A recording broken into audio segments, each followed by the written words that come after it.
All right, good morning, everyone. It's a couple minutes past, so I think we'll get started.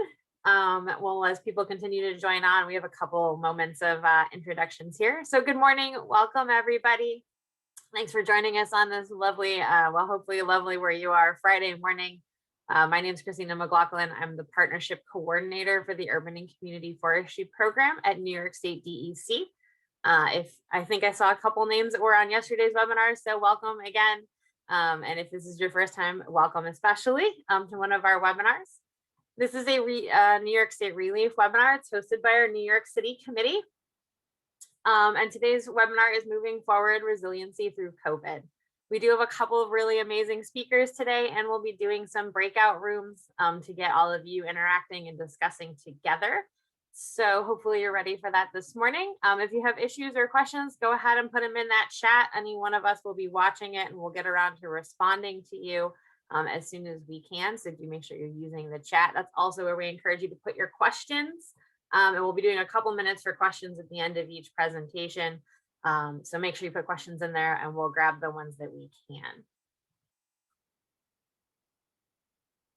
All right, so as I said, this is a ReLeaf webinar. ReLeaf is a statewide program for urban forestry. It's a connection of committees, one in each of our DEC regions that do a whole bunch of work for urban forestry, connecting all different groups, municipalities, nonprofits, and industry together to better the urban forests of New York. If you somehow joined us today and you aren't on one of our mailing lists, I encourage you to sign up. I'll put links to those in the chat in just a minute when I'm done talking as well. But you can sign up for the DEC Delivers monthly email newsletter. That's a once a month email. It'll come with the title Plants, Trees, and Land Conservation as the topic. And then it'll have an urban forestry corner inside there with stuff that we're doing, events, community highlights, things of interest, stuff we're reading. You can also sign up for the New York State Urban Forestry Council's website and monthly email newsletter, Taking Root. The council is our partner in all things urban forestry, so you can check them out as well. I did want to really briefly touch through audio for our Zoom call today. This is our first one on Zoom. Thank you so much to Andrew and New York City Parks for letting us use their Zoom account. You are all muted at the moment and unable to unmute yourselves, but just before we go to the breakout rooms, we'll be giving you all the ability to turn your microphones back on, turn your camera on, and participate in those breakout rooms. So if you're not familiar with Zoom, do look for the buttons down on the bottom that say mute or unmute. In this case is what it'll say because you are muted, and your video functions. As I said already, make sure you're using the chat function to drop some messages in there.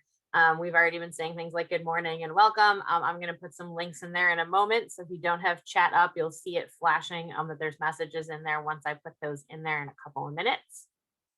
Do make sure you're sending it to everyone or to all of the co-hosts as well, because if you're not sending it to everyone or you just direct message one of us, it decreases the chance that we'll see that question in all of the chat that's hopefully going to be going on today. We do have some continuing education credits today, last minute approvals from ISA. So if you are an ISA arborist and you're looking for those credits at the end, we'll have instructions for you to get those. We're pre-approved.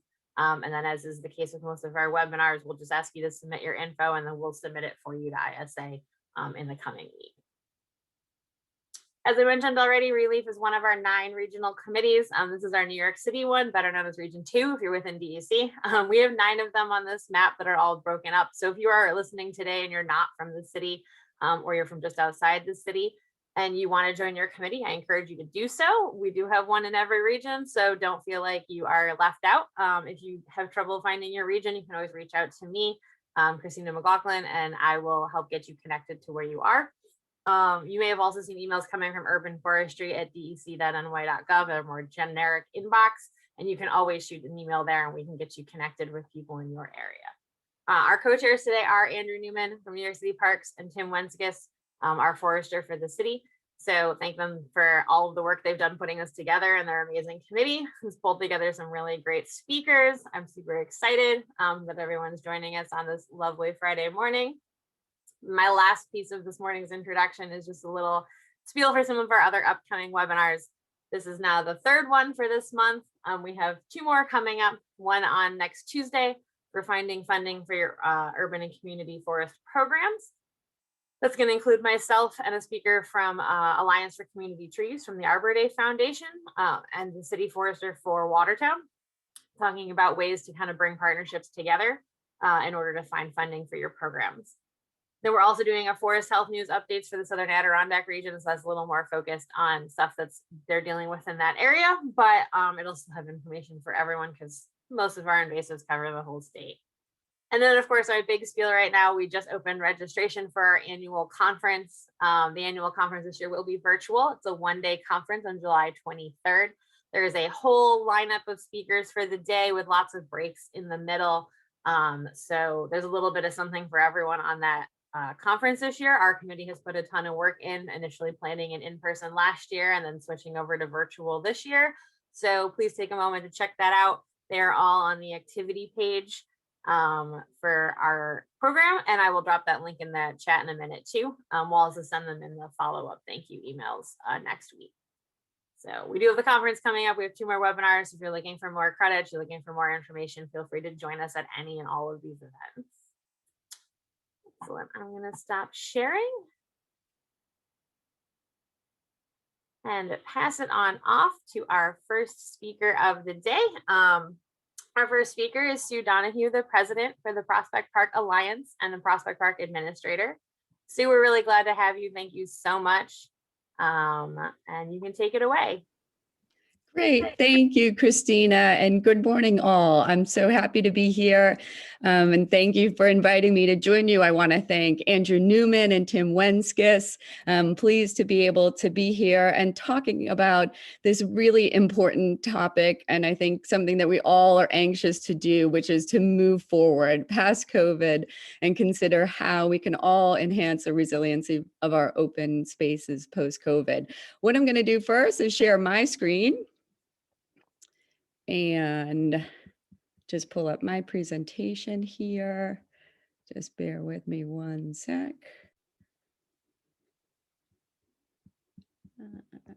Hold on here.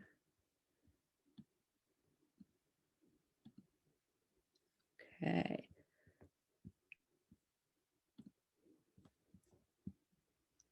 See. Can everyone see that? Excellent. Okay, good.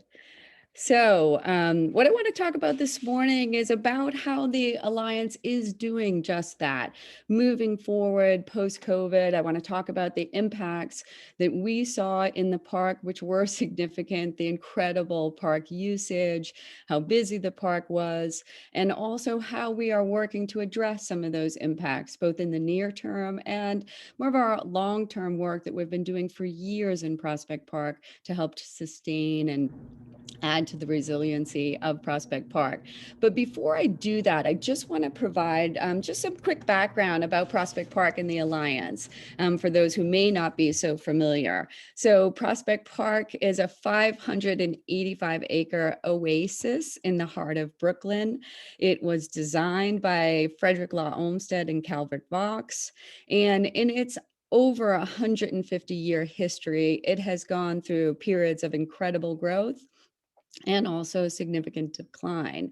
And one of those periods was coming out of the fiscal crisis of the 1970s, where the city was in bad shape financially, and its parks were as well. And it was out of this period that the Alliance was born in 1987.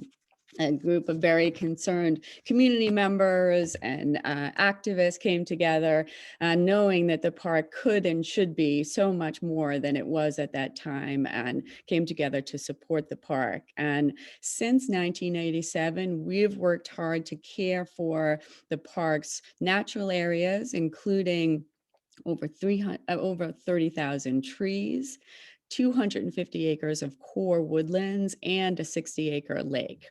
And since our founding, visitorship to Prospect Park has really exploded, where we see today more than 10 million visits a year. And in this past year, we know it's even been more than that. It's just been phenomenal. So We've worked hard to really reclaim our natural areas and really protect and enhance them. And so what I want to do now is just go to the topic at hand and really talk about some of the impacts we've seen through COVID and how we're dealing with it. So I want to state, and I'm sure that you all, just bear with me 1 second. Not sure why that is not advancing for me. Hold on.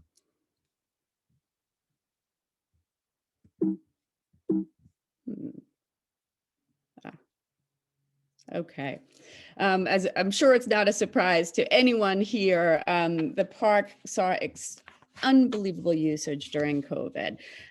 It was really a haven and a respite for so many. I heard someone say recently, Prospect Park was my everything, and it absolutely was. It was a place of solace. It was a place for active recreation. It was a place to get away. It was a place to socially distance. Everything happened in Prospect Park over this last year. While so many events and venues were closed, we remained open and accessible. It was a place for sports and active recreation. It was a place for events. While indoor venues were closed, people brought their parties and events outside. We saw weddings, we saw baby namings, we saw music was so extensive in the park. This is a group called Alegba and Friends that quickly set up behind the boathouse in Prospect Park, performed every night at 6 o'clock and had an enormous following. The park was a place for music. This is a really interesting event I came upon one Saturday afternoon. It was actually a comedy show that started happening regularly in the park. This is a gender reveal. As I said, just the park became the place to be for socially distant gathering, for people to still feel like they could be together and be outside and be with friends in a safe and environment, and be able to be outdoors and in nature. As I said, we didn't close. We were open and accessible to all, and everybody came. This is at the Parkside and Ocean entrance. It was a place where there's a setup for a wedding. There were barbecues, there were family events, incredible amount of joy that people had in the park. And just, we saw an incredible amount of usership. This is a full DJ setup one afternoon in the park, DJ and dancing. And it was wonderful. It was absolutely what we realized people wanted and needed. It was the place to get away and enjoy and experience nature. But as will not surprise any of you on this Zoom call, the impacts on the park were significant. We know that people needed the park. We know that people, for many Brooklynites, it is the only place where they get to experience nature and get to be out and be in the woods and walking in the woods. But all of that usage over the last year has really taken its toll and had an enormous impact. The first being just the impact from all that usage was really just a huge increase in litter. Really unfortunate and difficult to see, especially for all of our staff and our field staff. But all of that usage, late night parties, all the people using the park led to pretty significant litter and trash accumulation across the park. And what also really added to these impacts was the fact that, I can't leave it on this slide because it's just too devastating to look at, was the fact that at the same time that we saw usage really go through the roof, starting last March and continuing to this day, we also, unfortunately, had a significant decrease in resources, both the Alliance's resources to help maintain and care for the park, and the City of New York resources. The Parks Department took a significant cut last July. They lost $84 million in their budget. Many of you know this and experienced this directly, but It was a significant cut to staffing, both citywide, and it impacted Prospect Park. We saw about a 20% decrease in park staffing. And then on the Alliance side, because a good part of our revenue is based on revenue from events and concessions, we also had to cut our staffing. We had a $3.2 million loss in our budget, in our operating budget for the park. And so also had experienced cuts in staffing and seasonal staffing. So those two things coming together, increased usership, decreased resources, the impacts were severe and noticeable immediately. The litter buildup, the impact on the landscape.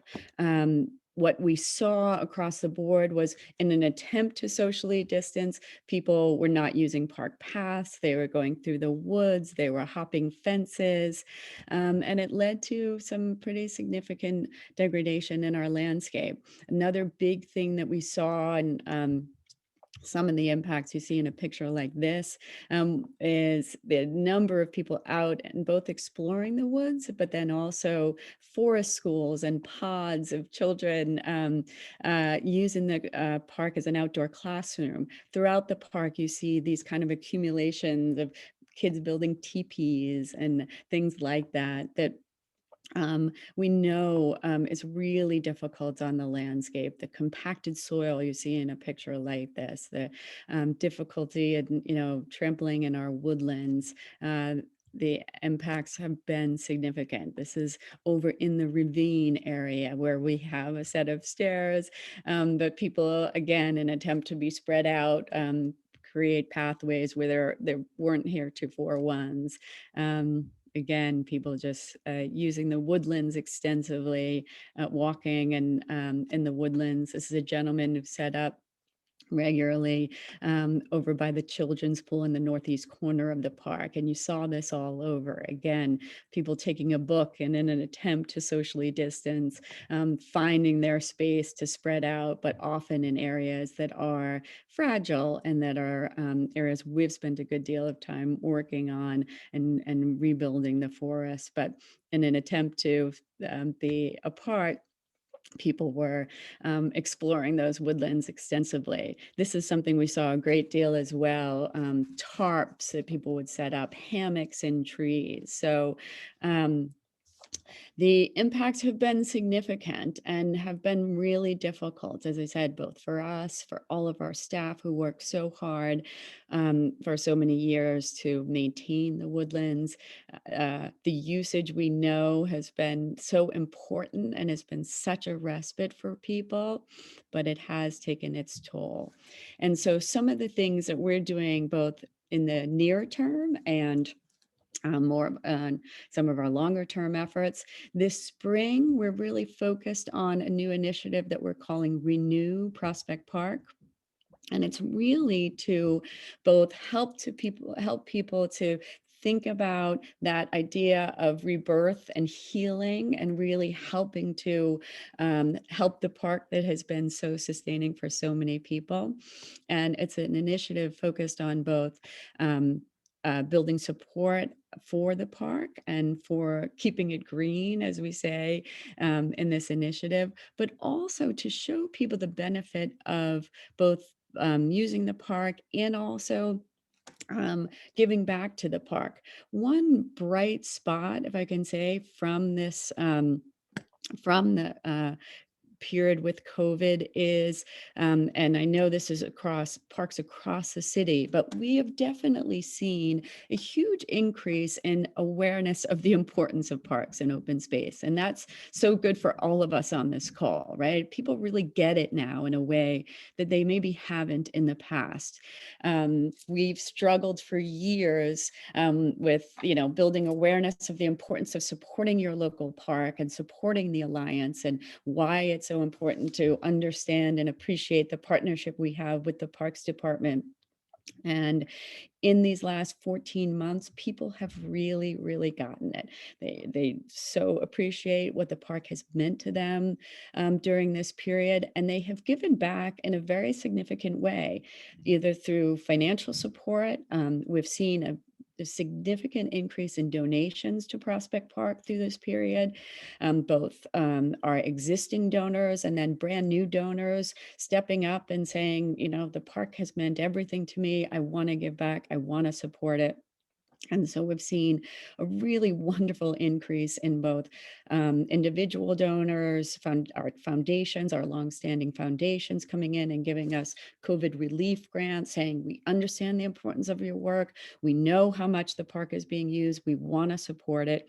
So thankfully, some good financial support, but then also a huge increase in volunteerism. We saw starting in last June, when we figured out a way to get volunteers back out and safely in the park, we have seen people coming in droves. We saw a 150% increase in volunteers to Prospect Park during this period. We developed some new volunteer programs for people to be able to participate in a very individual way, so people could do it feeling safe. But people really, really wanted to come out and really support the park, which is fantastic. I think there was a huge desire to give back and to support the park that had meant so much to them. So our Renew Prospect Park initiative is about really highlighting all of this love and support that we've had, and putting that back into the park and showing people really clearly how we're using those resources and how we can utilize both volunteer support and donations to really improve the park after this difficult period. So our Renew Prospect Park initiative is about trash management. We know it's going to be a very, very busy season again. And so we are adding to the resources that we have in the park. We've partnered with an organization called ACE. That's a workforce development and training organization, and they employ homeless or formerly homeless people to work and to give them jobs. And so we've got a crew of ACE personnel that is helping us in the park. We're deploying them nights and weekend hours to help with that later in the afternoon activity, to help us with the hotspot areas that we know are going to be so busy, and to really buttress our staff to help us with litter and cleanup. We're also able to thankfully add to our own maintenance staff.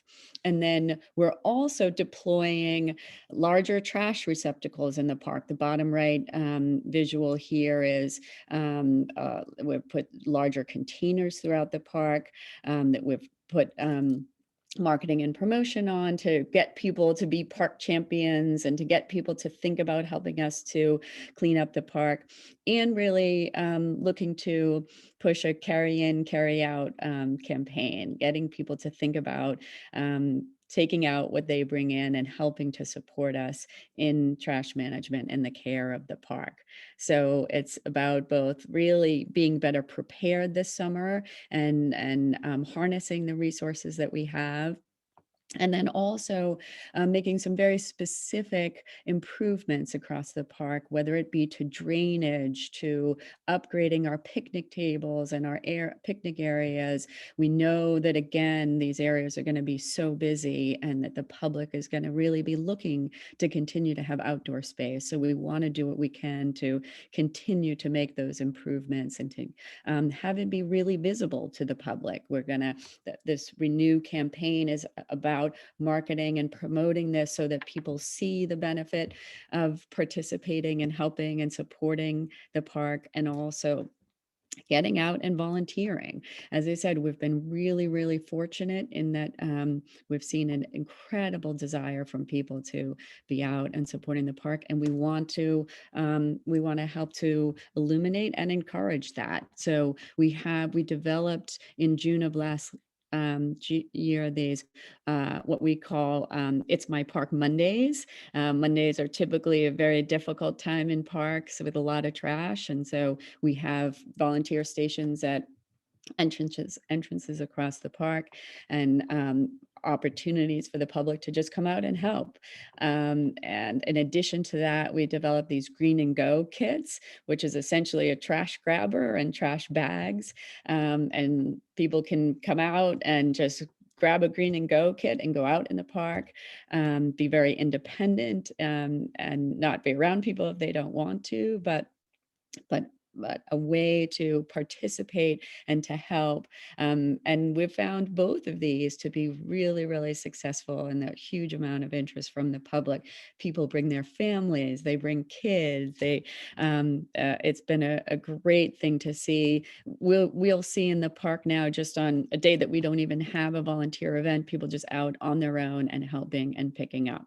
And as I said, this has been really just such an important and great thing to see, and really important for our field staff to see that the public cares and is out there and working alongside them and helping to care for the park. So we're expanding as part of our Renew Prospect Park effort. We're expanding our volunteer capacity so that we can better manage all of this interest, and that we can take on more volunteers and do more to really help and support the park. So our Renew campaign is really about being prepared this year and being able to handle what we know is going to continue to be a huge influx of people.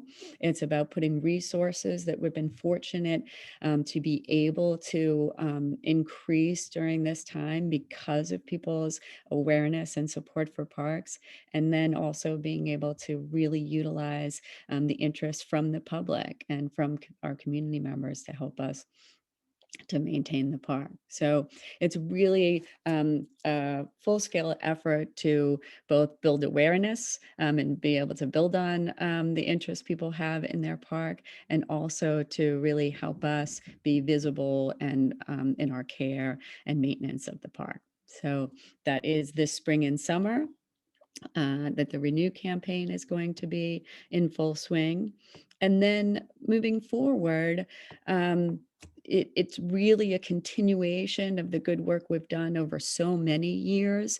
We realize that, for many, as I said, for many Brooklynites, Prospect Park is the place to interact with nature. And a core component of our work, I always say, that is in our DNA, the care of the forest and the natural areas. It is our first capital project after doing the carousel in the late 1980s, early 1990s, was work in the ravine. So we are going to continue our long-standing work to address areas like this.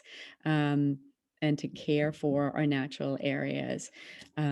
We have, for decades, our staff has worked tirelessly to deal with and get rid of invasive species, plant saplings and herbaceous shrubs, to reestablish our woodland areas, regenerate areas.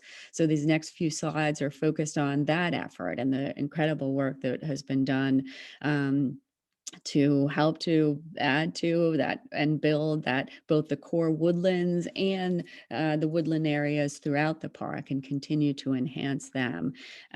We do a whole lot of work in just maintaining fences and doing what we can to keep the fragile areas in a way such that the public is not moving through them, and understands, and we put signs up so that people understand how fragile these ecosystems are and how much care that it takes to maintain them. So in these slides, in these next few slides, you'll see some of the work that has been done in this area.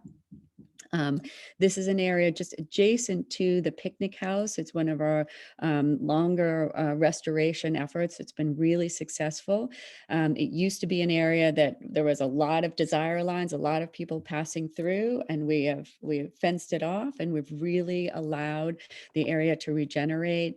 You see the May apples blooming here. It's been a real success story. We've had incredibly dedicated volunteers who've helped us in this area, and we've taken, a core area in the middle of the park and been able to really restore the woodlands. And we're so pleased to see this. And then this area is in the northeast corner of the park. This is an area that was really hit hard by Hurricane Sandy. And we lost over 50 mature trees in this area. And thanks to a grant from New York State Parks, we were able to make a huge investment in restoring and reforesting this area. Some of you may remember this is the area we had the goats help us with the first phase of our restoration work. And that was both really helpful in that they helped us with the first aspect of it, which was removing invasive species and poison ivy. But it was also a great way for us to help the public understand our work, bring people over.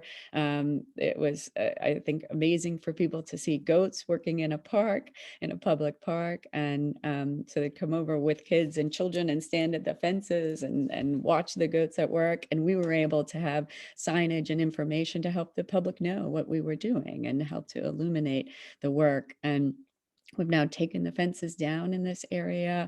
As you can see, it's really thriving, and it's just such a gorgeous area of the park.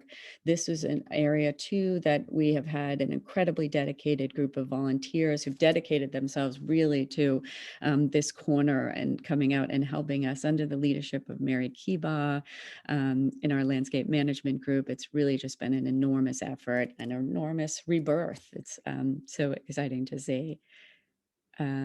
This area is by Bartel Pritchard Square. It's on the perimeter of the park, the western perimeter of the park along Prospect Park West.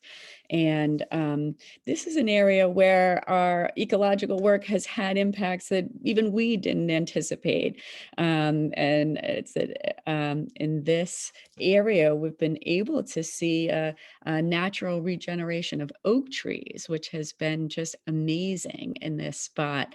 For years, this area of the park was really kind of a dust bowl. It was a pass through, it was a place where dog walkers would go through. It was also an area of large gatherings. People would use the stone wall along this side of the park for their barbecues, and it would cause a lot of distress for some of our neighbors along PPW, and people weren't thrilled with some of the activity. And so there was a decision made by Christian Zimmerman and our team to really bring back the forest, the historic forest that was here, and to plant this area.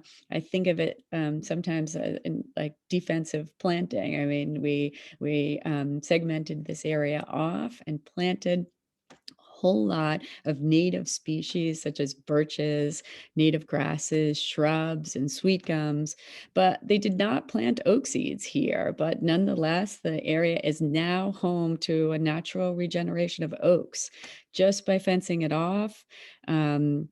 Just by fencing off the area, aerating the soil, and encouraging the growth of other species. This has been a wonderful surprise. We have oak trees growing here, and it's pretty phenomenal to have that in, an urban environment like this. But we're thrilled about it. Obviously, we're continuing to work with our partners at NAC and other areas to continue to focus on it and research and enhance this area. But it's been a great restoration effort for us, and one that we look forward to continuing to research and work on. And then just when we think about the way forward and resiliency and renewal, we've got all the work in our woodlands and our natural areas. But as I said, the Alliance also cares for our 60-acre lake. And that has been a challenging effort over the years, but an area where we have spent a lot of time and focus on seeking to improve the water quality in our lake. We have an aquatic weed harvester that removes aquatic weeds from the lake, including floating water primrose and duckweed. But in recent years, we have seen in Prospect Park, as there has been in lakes across the city, a very difficult rise in toxic blue-green algae blooms. And It's an area of focus. It's an area where we receive a lot of complaints because the water quality, it's very visible and upsetting to people in the community. So we've worked hard to see what we can do to improve the water quality in the park. Through a long-standing partnership with Brooklyn College, we are actually piloting a really interesting new project in the park, piloting an echo weir, which is really a natural filtration system in the park that is designed to reduce the phosphates in the water that come in naturally through the New York City water that feeds the lake. And when it goes into our lake, that because of depleted oxygen levels, creates the environment for this blue-green algae to form. And this is something that we're seeing is more difficult with climate change, with increase in heat. The blue-green algae, the instance of blue-green algae is definitely getting more problematic, and we're seeing it more in the park and as are others, as I said, throughout the city. So we're really pleased to partner with Brooklyn College. A professor there had quite successfully used this eco-weir down in Florida. And so we brought the technology to Prospect Park. This is a picture from the day that we kind of cut the ribbon on this. And it's really, I think of it as kind of a plant sieve that helps to clean the water. So we're piloting this in a location. This is right by Dog Beach. And we're hopeful, if it's successful, the pilot and the grant we got includes funding for research. So we've got some Brooklyn College students who are helping us with this work and doing research, testing the water quality over time. And what we're hoping is that it will have an impact. We'll see a decrease in the blue-green algae, and we'll look to expand it both in other locations across Prospect Park, but would love to be able to help others to utilize it if it's successful and expand it to other parks across the city that are also dealing with a similar problem. So one way that we're hopeful to address the water quality issues in the park. And there's signage again and education for people so that they understand what we're doing and that they understand that we are focused on in a very environmentally friendly way to address the water quality issues that we're seeing in the park. And then just lastly, I want to touch on capital projects because in terms of moving forward, enhancing the resiliency and renewal of the park, we are very fortunate, the Alliance, that we have an in-house design and construction team. And in every capital project that we're fortunate to do, whether it be capital projects that we receive public funding for or private funding, we're thinking about resiliency. We're thinking about how do we address and enhance the sustainability of the ecosystems in the park. And so we are, whether that be through installing rain gardens, thinking about how we can better deal with stormwater runoff. We're always in every capital project thinking about the broader environment, the broader ecosystem, and how we can adapt and enhance it. This is an interesting project that we did. This is the Well House in Prospect Park. It is a really great example of adaptive reuse. This structure is original to the park design, and it used to house the well and pump that fed the park's water course. But when the city connected the water course to the city water supply, this building unfortunately fell into disuse. So we were fortunate to receive funding to restore this and make it into a comfort station. And we did this and installed composting restrooms. They're the first composting restrooms in a public park. We felt it was really important to respect and harken back to its original use, but do it in an environmentally friendly way. So we didn't have to connect to the city's sewer system. We installed composting restrooms. We also have a gray water system that feeds the landscape outside of the well house. So really thinking about how in our capital projects and what we do throughout the park, we can do things in a way that is environmentally sound and friendly and enhances both the park's ecosystem, but also the city in general. So I'm going to end it there. As you can see, it's a whole lot of work in a lot of different areas in terms of moving forward and enhancing the resiliency of Prospect Park. It's an incredible group effort, and one that we're so thankful and so fortunate to have the support of the Parks Department in all our work. State DEC has also been a tremendous partner of ours, New York State Parks. As we know, it really takes a village. It takes so many to care for and maintain great big public spaces, as is Prospect Park and all the parks across the city. And I'm so appreciative for so many on this call and so many throughout the city who have been so incredibly helpful to us in our work and helping us to be successful and helping us to provide a place that is so well loved and so vital for so many New Yorkers.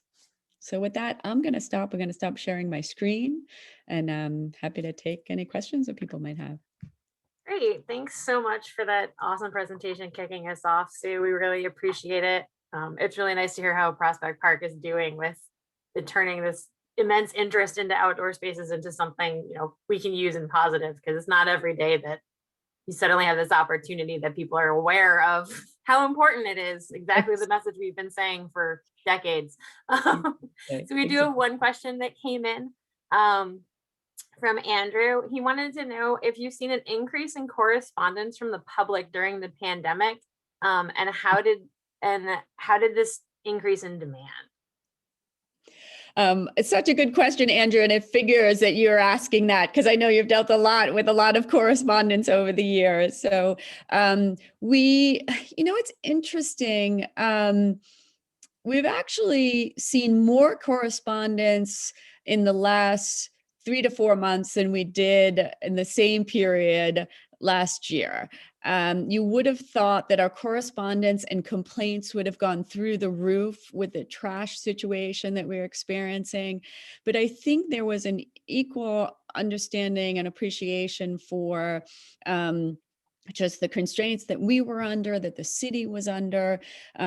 So people were by and large pretty understanding. There has been a great concern about things like dogs off leash, and one thing with COVID that we saw was definitely an increase in kind of rule breaking and people, as I said, going over fences, being in areas where they shouldn't be. But by and large, we haven't seen a massive increase in correspondence. I think people understand, the challenges we're facing. So if there's any other questions, feel free to put them in the chat. Sue, I don't know if you see them in chat and you want to respond, we can get some conversations going on. We're going to pass it off to our next presenter for this morning, which is Sam Bishop, the Director of Urban Forestry and Education with Trees New York. Sam, we're glad to have you. Thank you so much. And if you want to get your screen share up and take it away.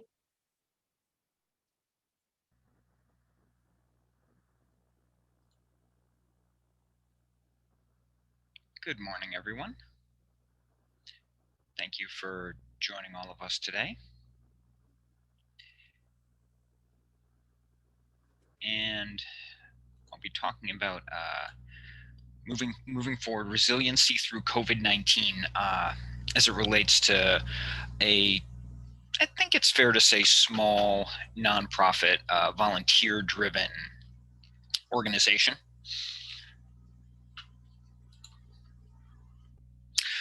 So really, I can't begin this discussion without giving credit where it is due.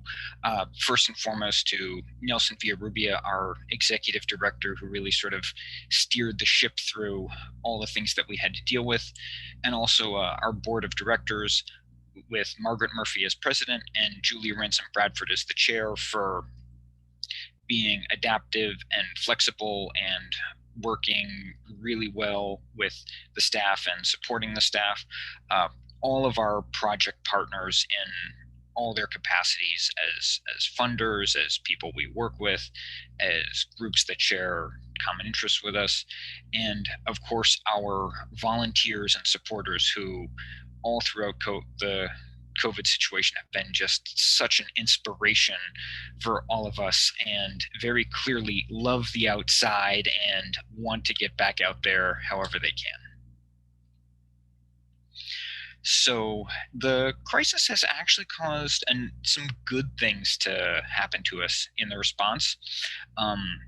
Excitingly, our funders have been very understanding and flexible on timelines and project goals, and that also gave us a lot of opportunities to try new things that we maybe necessarily just didn't exactly have a perfect funding match before, or a chance to do things where the staff had sort of said, oh, wouldn't it be nice if we could do this or do something a little bit differently. Urban forestry, of course, is generally an outside profession, and so we can go outside and still do a lot of the things that we like to do with some changes. We could alter our schedules to match those of our volunteers, which was in some ways nice, not being tied to an office. And you do begin to realize that some of your volunteers have very interesting jobs, and they work very different schedules than just their usual 9 to 5. Our staff were able to focus on more intense tree care in their areas. Yeah, that's a little bit of a humble brag that I watered a bunch of trees. And a definite increase in the interest in gardening and environmental stewardship and volunteering that we've seen, both from our already established volunteers and from the public generally.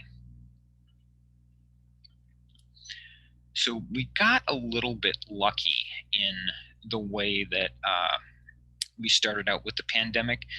During Hurricane Sandy, at the time we were in a building on Chambers Street in downtown Manhattan, and after Hurricane Sandy, we lost all but one of our phone lines, and even that took a while to get back, and we lost pretty much all our internet service for 6 months. So that made us realize all the way back then that we really had to move to a more mobile footprint, which we did. Before we left the office, when it looked like things are going to get bad or we might get shut down, we did go through and have everyone check that key documents and materials were on the cloud and were the current versions. And very happily, none of our staff got COVID-19. So we came through this, I think, certainly comparatively well there. One of the challenges that we faced was sort of that everyone was facing the same challenges at the same time. Social distancing made some of our projects, depending on exactly the nature of them, potentially much more time and staff intensive. I'll talk a little more about that in a bit. And I think it's fair to say it ruined our planned timelines, and then we had to figure out what our new timelines would look like. Everyone faced the same uncertainty. What would you be allowed to do? What would you not be allowed to do? And when potentially could you do it?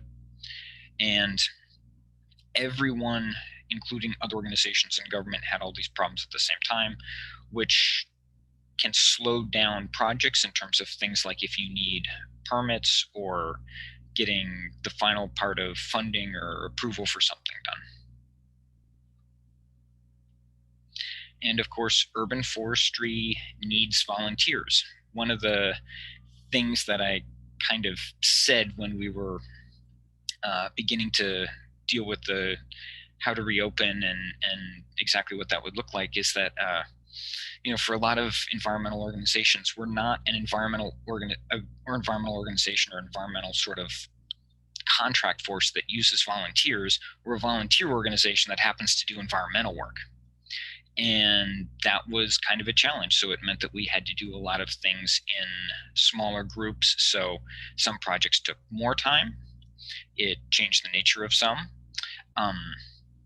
But generally we got through it okay. Our volunteers have been just great. They've been interested and engaged and coming out to things. And we also made a big effort, especially early on in the shutdown, to stay engaged with our volunteers.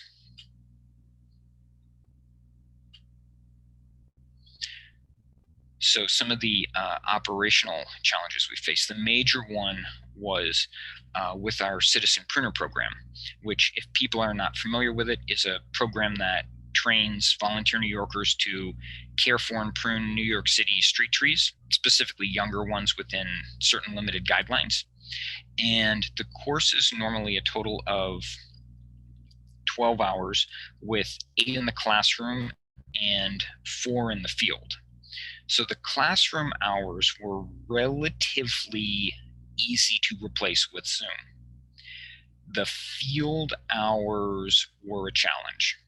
And we went from typically doing a much larger group of sometimes high teens or low 20s number of citizen pruners doing one field session altogether, which for 4 hours, to doing groups of up to 3 for much shorter field sessions, about an hour and a half. And that, of course, massively stretched the timeline on how long it takes to get all those volunteers fully through the program and trained and ready to go out and start doing things. So that's definitely been our biggest operational challenge. Some programs, such as education programs at schools or planting programs at schools, became difficult or impossible to complete as originally planned. So we had to swap some things around. Particularly for planting programs, we typically sought to use the money educational programs depending on the school situation and the structure of the program. Were sometimes done by video, or even a sort of mix of video and actually would take questions from the school about, like, oh, what is this tree? What's going on with that tree down the block? And she would actually go out and record short videos for the class talking about those particular trees and what's going on with them.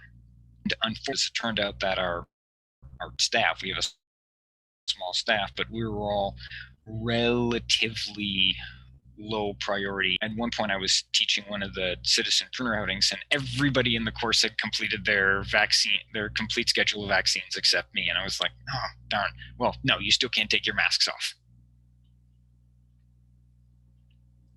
Happily, tree planting, which at the time represented the largest single line item projects in our budget, was experienced the least disruption and more or less went ahead exactly as planned, with the usual masks and social distancing. But of course, that is all outside and comparatively easy to do.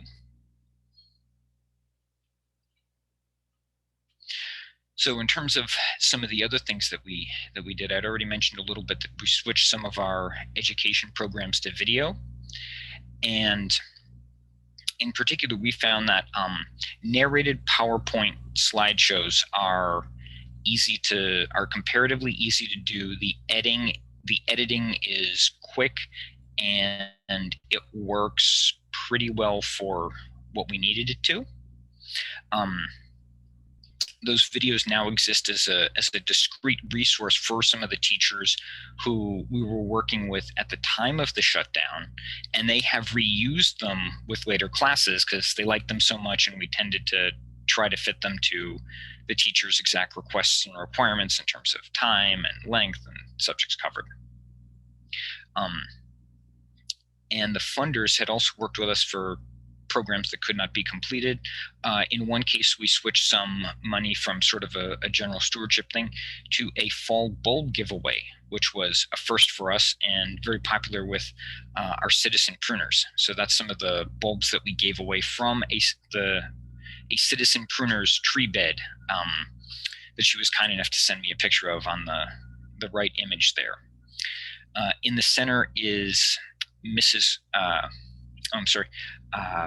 Queen Anne Cherry, who is the puppet of one of our staff members, Cheryl Blaylock, who among her other talents as a youth educator is a very talented puppeteer, who would read various books about trees on video for students. And some of the authors were, and their publishers were nice enough to give us rights so we could shoot videos with the books.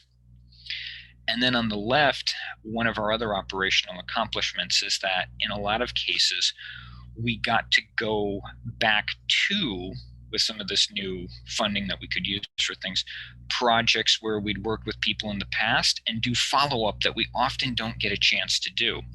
So the trees on the left there, those are apple trees that we planted with a group called I Dig to Learn on Roosevelt Island. And you can see they're planted on a berm right next to a soccer field.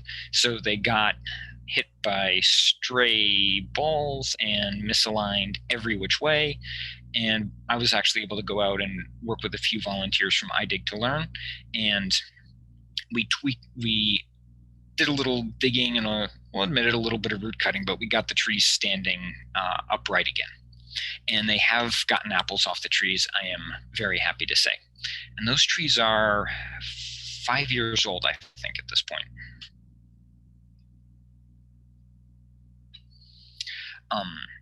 So as I said, funder flexibility allowed us to expand our field work, and using money that had been redirected from other programs, we were able to do some tree planting with the Randall's Island Park Alliance, who'd been looking for particular groups of native trees that they were interested in for a few spots where they had sort of themes going or particular ideas that they wanted. So we were able to source those and get those for them. And then we did a joint tree planting with some of their office staff and their ground staff and our volunteers.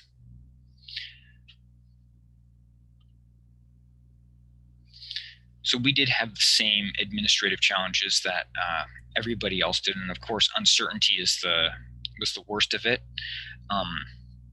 Especially for a small nonprofit, I think this was one of the biggest things, is balancing changing amounts of time that you need to accomplish some tasks already committed to, and your ability to do projects in the future, which leads to the next issue. How do you keep your grant pipeline full without accidentally overcommitting when you're dealing with a lot of uncertainty in a project? It's not unreasonable, especially if it's planting, that it may shift a planting season and suddenly you're 6 months ahead or 6 months behind from where you thought you were. And then finally, particularly, what do you do if a major grant or project is substantially delayed, which of course is a big risk in a time of uncertainty.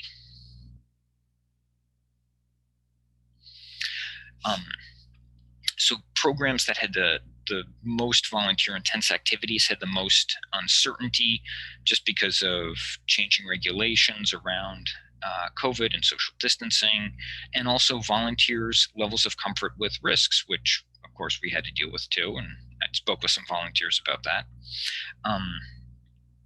In times of uncertainty, one of the things that we found was that accelerating our smaller projects could help, in part because they allowed us to complete the projects and make sure that we took all the funding for the projects early, especially if it was a reimbursement grant.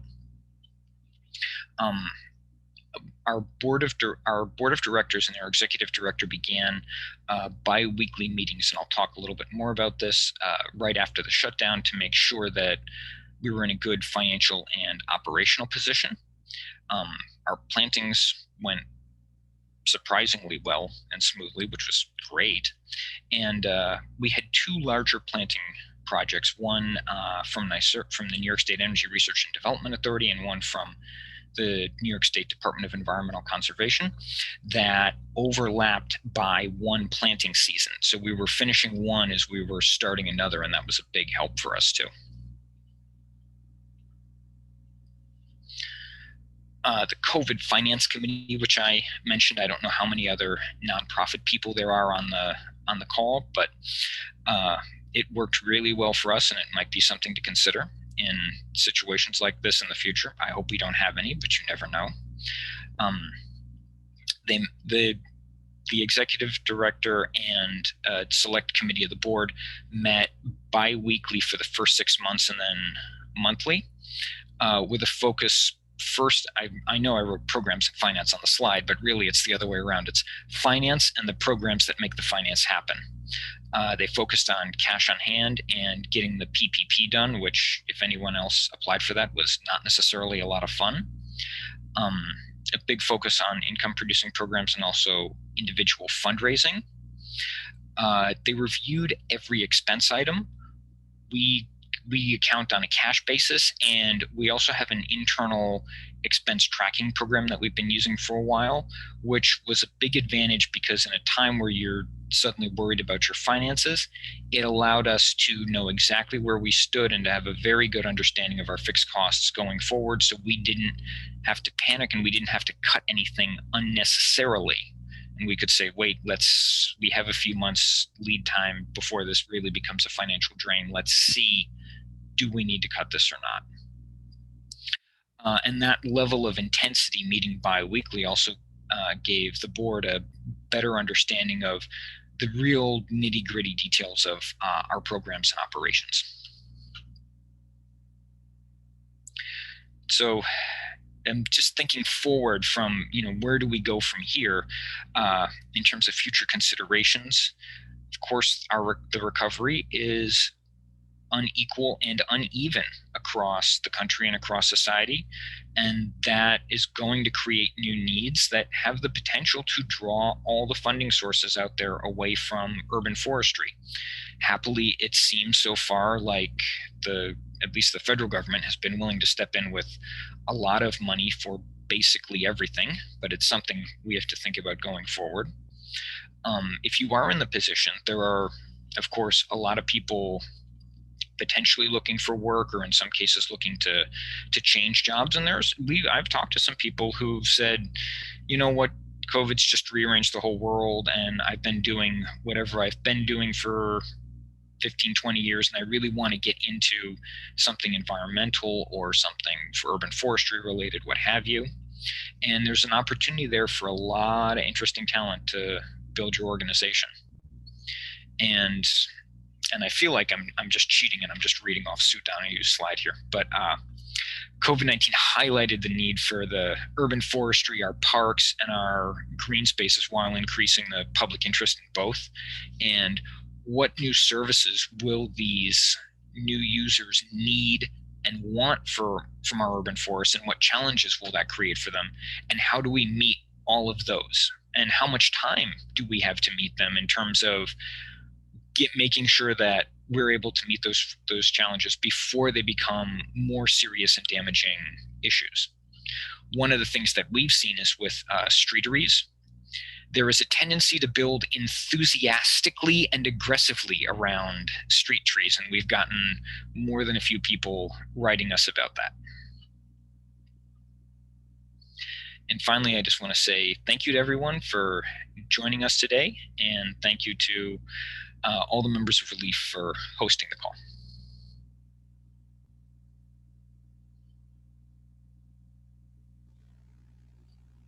Thank you so much, Sam. Again, people, you can put the comments in the chat if you'd like to. I think we've already had so there's a little bit of more discussion going on. If you have questions for Sam, we'll give it another minute. And then Andrew's going to get us organized for our first round of breakout sessions to talk about the two presentations you've just seen and heard from. So if you've taken a minute to step away, make sure you come on back, because we'll be giving you the ability to unmute yourselves, turn on your video, and chat with your fellow attendees. I don't see any other questions, but if you come up with more questions, oh wait, there's one coming in. From Amanda, Sam, we have a question. Did you notice an increase in quality of work after smaller training sessions? It's a little early to say, just because we've only been back, we've been doing the sessions on and off for about since like August, September of 2020. I will say that in terms of the work people did in the field and the results on their citizen pruner exams, which we took after the smaller training sessions, which were shorter, there was no decrease at all. In fact, I've actually seen scores that are probably a little better than the average. So, I think there's an increase in learning and quality there. Yeah, it's an interesting question. There's definitely this whole switch to video has been an interesting experiment for everyone as to how things will actually play out. All right, I don't see anything else coming in at the moment. So Andrew, I'm going to pass it off to you to explain the groups and kick us all out to them. Sounds good. Thanks, Christina. Great. Let me just share my screen. Hold on a second. Okay.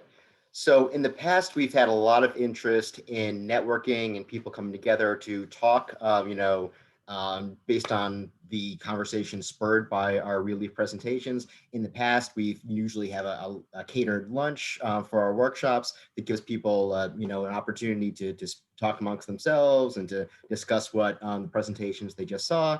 We can't do that in person. We hope to be able to do it in person again next year. But for now, we're going to use this cool feature in Zoom to do breakout sessions. So I've assigned everybody here to breakout groups. And the idea is to have about 6 different rooms of about 6 to 7 people, so it's a reasonable size. And we're going to do 2 different breakouts here. And the first one is going to be focusing on questions that Sue and Sam brought up in their presentations. So we've all experienced, what the lockdowns meant for us during the pandemic. And we know from both their presentations, there's been a huge renewed interest in urban green spaces. They're very important to our mental and physical health. They provide a lot of respite for people to come outside, to social distance, but also to get together with people they haven't seen in a while. What are some of the ways that we can build support for these green spaces? And if you're a volunteer, what have you noticed that has changed? How have you adapted your practices? If you're a person who works for, either a municipal parks department or a state agency or some organization that manages land and manages volunteers, how have things changed for you? So some of the questions that, we can discuss here are, again, what changes have you noticed at your local parks, gardens, places where you volunteer, places where you congregate? What have you noticed about changes of people interacting with their environment? If you manage a park or public volunteer urban forestry or stewardship program, have there been any positive changes in the last year? New recruits, things like that. What's one thing that you've learned that you can, adapt moving forward, from the last year? And then other ways of supporting urban forestry moving forward, either through funding, through advocacy, or volunteering. So I'm going to go ahead, stop my screen share, and I'm going to start our group. So we're going to have, let's see, we're going to do 20 minutes. So from 10 to 10:30, we're going to do our breakout groups. Then I'll reconvene everybody back together. And I asked the moderators, we have members of our ReLeaf committee who are going to be moderating, just sort of guiding discussion, listening to everybody. We really want you to participate. So I'm going to ask the moderators, when you go into the breakout rooms, just briefly introduce yourselves, and what your role is, what your current position is at your organization, and then we'll get started and get some good conversations going. And then at the end, after those 20 minutes, all the moderators will report back about what folks talked about to just summarize, so that we can get a good idea of what everybody's thoughts are. So without further ado, let them make sure that everybody's assigned, but I'm going to start the breakout groups now, and we'll have 20 minutes. We'll reconvene at 10:30. Some of the things that we discussed, bring up some points and sort of summarize. Yeah. Go ahead. Yeah, so I had a ringer in my group. Sam Bishop was in my group, but I also had Sarah Evans from Greenwood Cemetery. And so we had a really interesting discussion about how things have changed in the cemetery, especially in terms of use. Sarah shared that during the pandemic, they actually opened all 4 of the entrances to the cemetery to allow for better access for people, and they were open 7 days a week. And what they noticed was that their usership increased by about 3-fold, which is to my mind, like, absolutely wild. She said in one weekend, they actually counted about 20,000 visitors to the cemetery alone. So clearly people are using this space as a respite, as you said, Andrew, as a respite to go outside. She said that they also increased their volunteer programs and ended up having to amp up their virtual presence. And, you know, I asked her if those two things were things that they planned on doing after we've kind of gotten out of this pandemic scenario. And she said, absolutely, that they are looking to keep those entrances open even after times, and also to keep their virtual presence going. They also engaged with a lot of volunteers to help guide people in terms of like the rules of activities that you can do in the cemetery, and help hand out flyers and that kind of thing. And then I think just to wrap up, I asked each of them the last two spurring of discussion questions. So one thing you learned or an adaptation you had to make from the last year that you intend to keep moving forward. And Sam immediately said virtual content. He said, we're all creators of content now, and that's something that he sees they'll continue with. And then when asked the best way to build support for our urban green spaces, Sam and Sarah both said the need to reel in the volunteers or the new and good people that they've acquired during all of this, and to keep them engaged moving forward and being really clear about how they can use them best. So that's what we had to talk about. Great, thanks, Danielle. Let's do breakout group number 2. I think that was me, right, Andrew? Hi, I'm Haley Hicks with NYC Parks Forestry.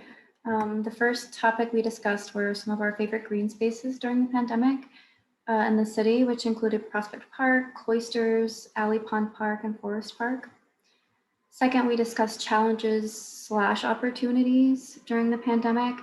And I think the biggest challenge, but also our biggest opportunity, was making, as Danielle mentioned, making virtual content more accessible, having online resources, online training for super stewards, for example, after hours that people couldn't normally attend,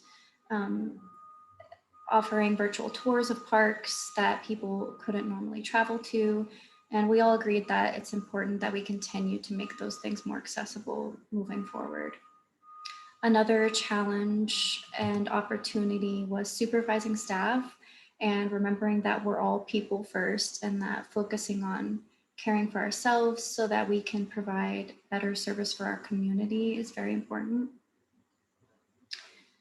We discussed changes in our local parks.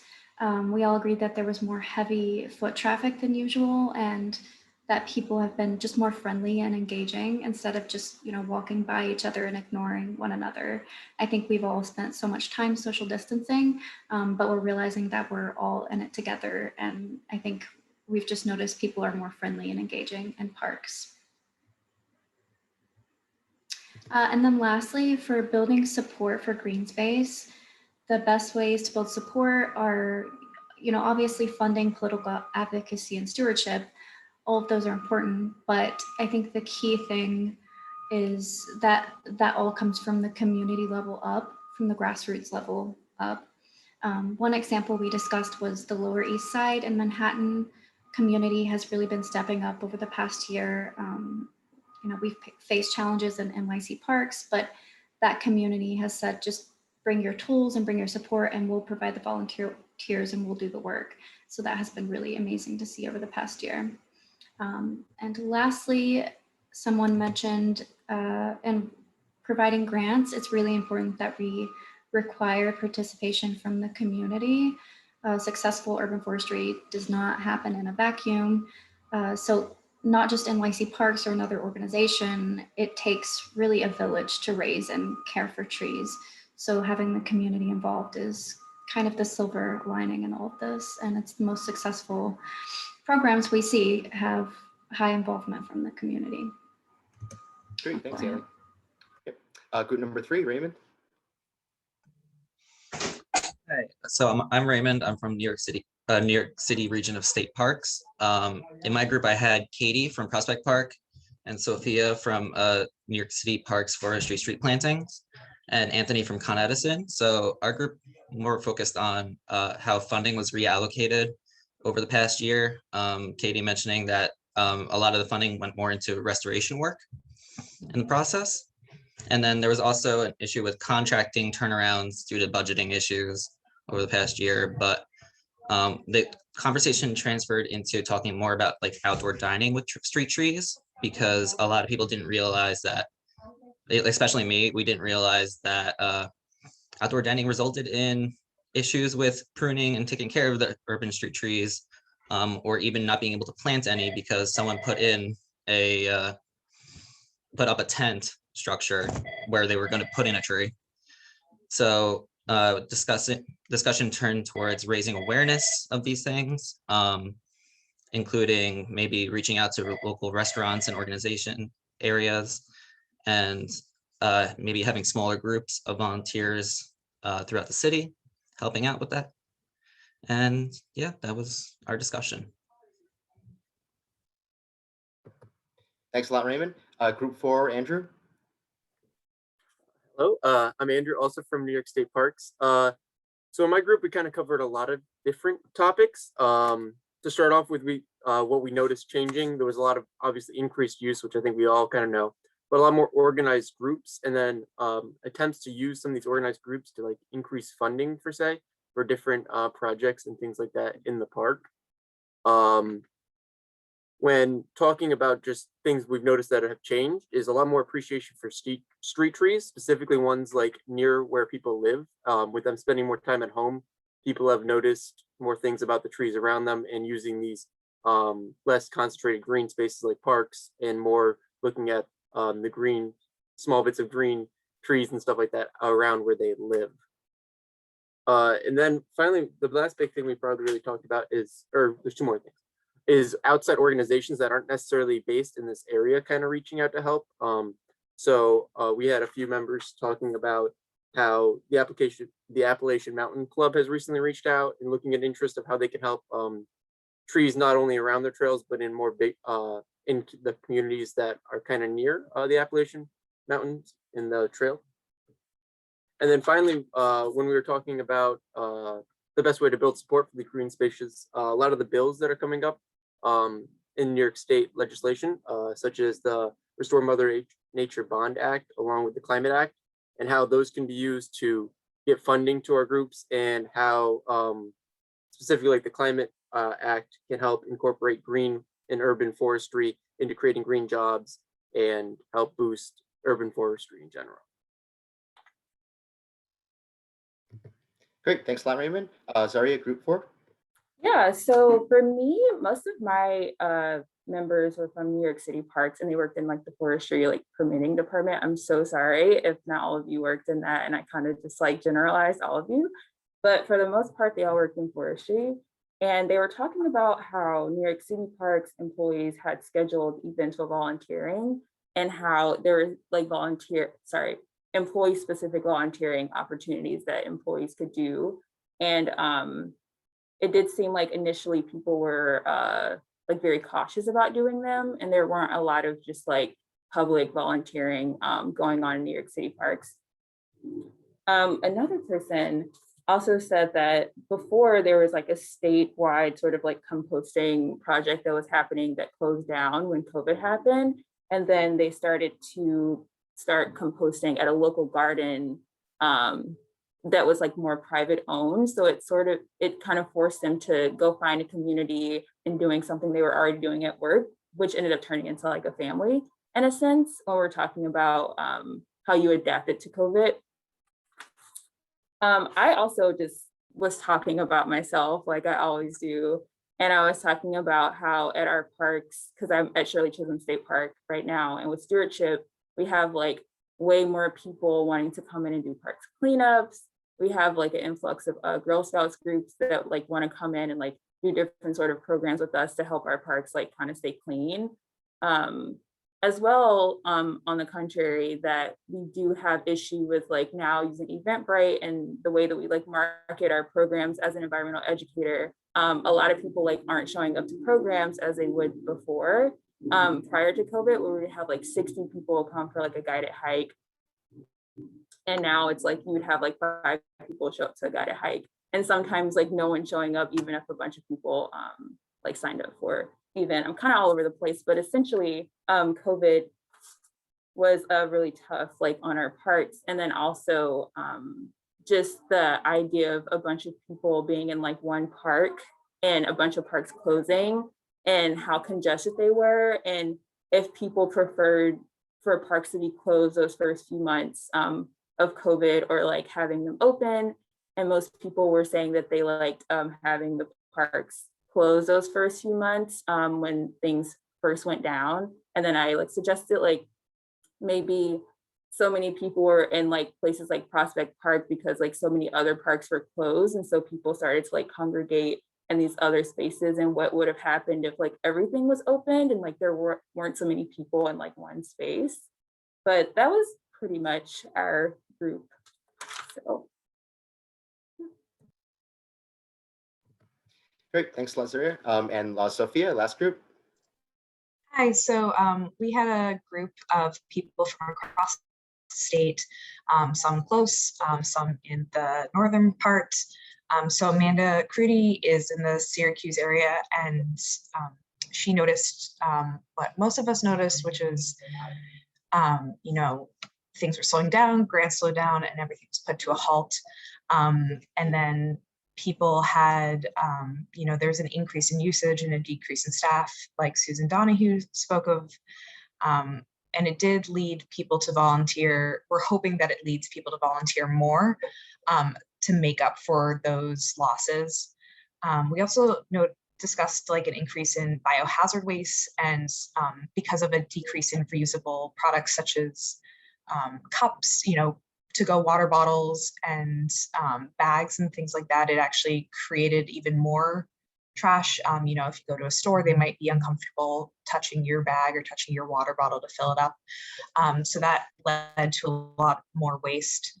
And we're really hoping that we see a really big swing in the other direction, especially with the masks are harming the environment, getting caught in trees, getting caught in waterways, getting caught on animals, that we see a big swing in the other direction and more usability, reusability of products in the future.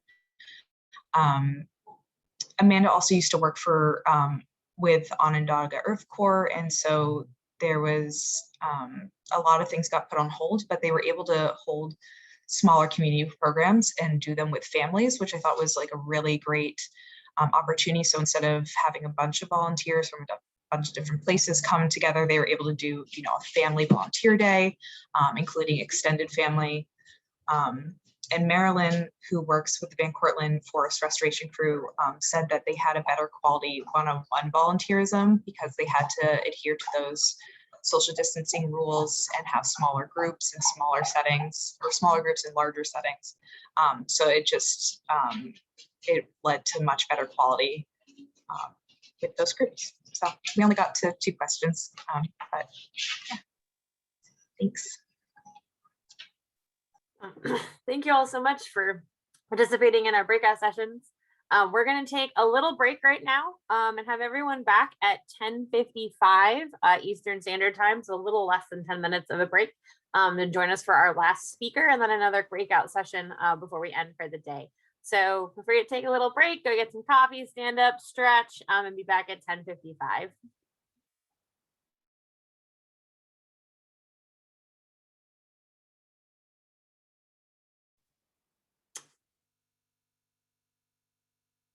All right, welcome back, folks. Hopefully you had a nice couple minutes of break, had a chance to grab some water, stretch. And we're gonna get started with our last presentation today. And then we'll do another breakout session, and then we'll be wrapping things up. So welcome back, everyone. I'm really excited to announce our last presenter today, Adrian Benepe. He's the president and CEO of the Brooklyn Botanic Gardens, which is really exciting. I know he had a really great view the other day. It's too bad that we can't be together today so we could all go do some tours of these gorgeous locations. But I'm going to pass it off to Adrian for his presentation here this morning. Adrian, take it away.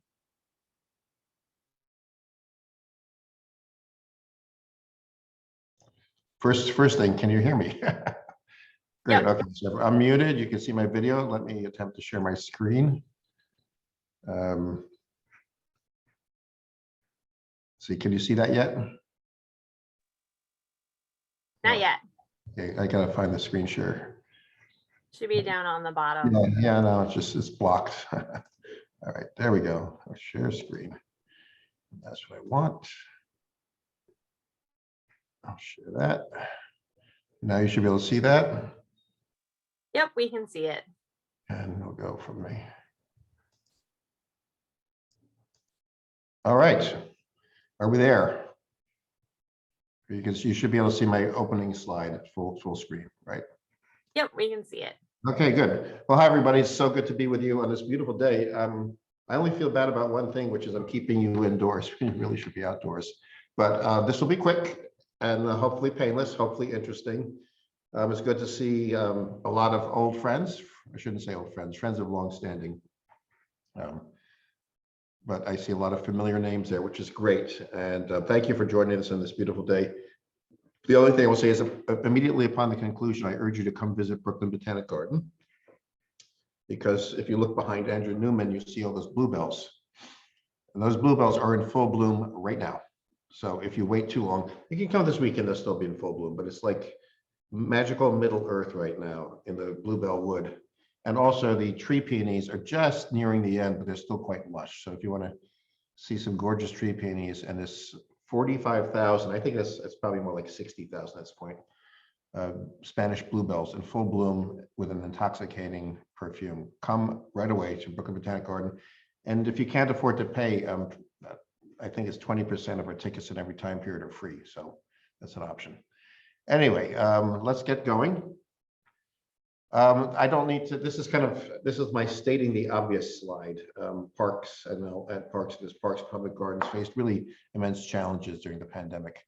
Still facing them, though, so great to see so much easing up that people are saying you can unmask outdoors, not just people, federal authorities, public health experts, and that's really great. So this is what that meant for public gardens. And this is based on a survey from the American Public Garden Association. As you can see, 60% totally closed, and we're in that 60%. Brooklyn Botanic Garden was part of that. A third partially closed. Many went to remote work, are still doing remote work, but most kept key horticultural staff on site, just like the Parks Department, where you never closed the parks and people kept going to work, which I think was really, at the time, it felt pretty brave. We also saw some extraordinary financial challenges. Nonprofit botanical gardens are very beholden to having earned revenue, and the main source of earned revenue is admissions. And then you have events like galas and weddings and other rentals, gift shop and food sales. All of that went away for most of these gardens. So you can see classes and programs were canceled, events and bookings, canceled events or tickets, fundraising events. A $3 million a day loss collectively to public gardens across the country. And while some of us were able to, and we did receive, we've been very fortunate here, we received 2 PPP. We've got notification on our second PPP loan, which was crucial. It's still a long recovery. We had at one point a $10 million deficit here at the Brooklyn Botanic Garden last year. And to put that in context, it was a $10 million deficit on a $25 million budget. So it's gigantic, 40% deficits. And that took us a full year to recover from that, but we did, and we got it down to a $1 million deficit by the end of last calendar year. So that was the good news. So what was the specific impact on the Brooklyn Botanic Garden? We were closed for almost 5 months, from mid-March, around March 16th, until a soft opening in late July, and we didn't really open to the public fully until mid-August. So about 5 months of closure. So almost all of our financial losses were related to loss of earned revenue, things like admissions and all those other things. So tremendous drops. We even had a big drop in family memberships from about 18,000 memberships down to about 12,000 because people were going out of town and they were saying, like, I can't go there anyway, so why should I pay for a membership? So perfect storm. Adding insult to injury, the city cut its funding. So I was like, not only are you guys really screwed, we're going to screw you further. And that's what happened. So the city funding was cut too. So it was really bad. The good news was that we did not lay anybody off. We made The big sacrifice made by the staff was all of the non-central staff, the administrative staff, the fundraising, the event staff, all of those people went to a 4-day-a-week schedule. So everybody took a 20% pay cut for most of the year. So that was a major sacrifice, but that was done in order to avert any layoffs of any permanent staff. We also didn't hire the 100 seasonal staff. We didn't hire interns. We ran no children's garden programs and things like that. But as part of the effort to save money, the 20% pay cut, which was, you can imagine getting a 20% pay cut. That was really bad for most people. Luckily, we were able to reinstate full salaries by the end of the year. We also lost our very important volunteer program. We have hundreds of volunteers here, including very skilled horticulturists. None of them could come to work. And as we didn't have any interns, things got very weedy really fast. It was like a big garden of weeds here by midsummer last year. Here you can see graphically the loss of admissions income. The blue bar is admissions income in 2019. The red bar is admissions income in 2020. You can see we're highly dependent on April and May traditionally, when we have the cherry, it's all about the cherries. And so when the cherry blossoms are out, you can make as much as $1.5 million in admissions revenue as we did just in 1 month of 2019. That went to zero in 2020. So you can see April, May, June, July, we went from a lot of money to zero money and then started building back up. You can see October and November of 2020 is actually higher than the previous year. So while we're in the middle of a pandemic, while we have dramatically reduced capacity, people are desperate to come out. And that's another thing that was really quite apparent, both I'm sure in the parks. Well, I'm not sure, I'm sure I know in the parks because I was there. People went to parks like never before. So you have this terrible irony of everybody going to the park because it was the only thing you could do, and park budgets being slashed and things being closed. So we'll talk more about that. But here you can see terrible hit and then really hopeful signs. And those hopeful signs have continued through this year with visitorship, even with reduced capacity, which we're hoping to get back up to full capacity next week because of what the governor said. So amid all of these challenges, there were also many solutions and positive things occurring. But the plants kept growing, so our staff have to keep working. And here's one of our staff members working in the children's garden, which we'll hear more about in a second. We convened reopening task forces among the staff. We created staggered reopening plans, safety procedures for visitors. Up until just a couple of weeks ago, we required visitors once we reopened to be masked outdoors because that was the prevailing wisdom. We now understand that we probably never really needed to mask outdoors because the virus simply doesn't transmit outdoors. There's a lot we know now from science we didn't know a year ago, and so we are no longer requiring visitors to be masked. The question at hand right now is whether staff should remain masked outdoors. As you can imagine, there's some debate about that. So we're currently reevaluating because every day there's something new. Like yesterday, the CDC says you don't need a mask indoors. And then the governor says, well, not in New York State, you still need to mask indoors. So we'll see what happens there. But it was a rapidly changing situation. We had to adapt as much as we could. As you know, in the parks, there's Commissioner Silver with that keep this far apart sign. Again, those were based on the best possible knowledge at the time. We now know that that probably wasn't necessary, that the virus just simply doesn't spread casually outdoors, even if you're not vaccinated, and particularly if you're vaccinated. Now it's really impossible to have the virus spread to you outdoors. So the children's garden, where we normally have hundreds of children all summer long gardening, was closed to children. It became a working farm, and it was actually more than 2,000 pounds of produce that we grew, vegetables that were given away in a partnership with the Coalition Against Hunger and the Brooklyn Museum. So every week we had produce to give away to Brooklyn families. We had this giant daffodil display that nobody saw. It was kind of like a Zen koan. If a daffodil grows in a garden, but there's no one there to see it, has it actually bloomed? In fact, they did bloom. So we harvested them all and donated them to medical workers at Downstate Medical. We had pansies that we couldn't plant out in our annual beds. So those who went to Greenwood Cemetery for people to put on graves or just take home. And this is my favorite part. We learned that there was a shortage of bamboo at the Prospect Park Zoo, which is the food they give to the red pandas. So we harvested bamboo from her garden to bring across the street to the Prospect Park Zoo. I think that's my favorite story of all. And we have some very grateful pandas in Prospect Park. We had one of the most overused words of 2020, I'll dominate pivot. We did the big pivot here too.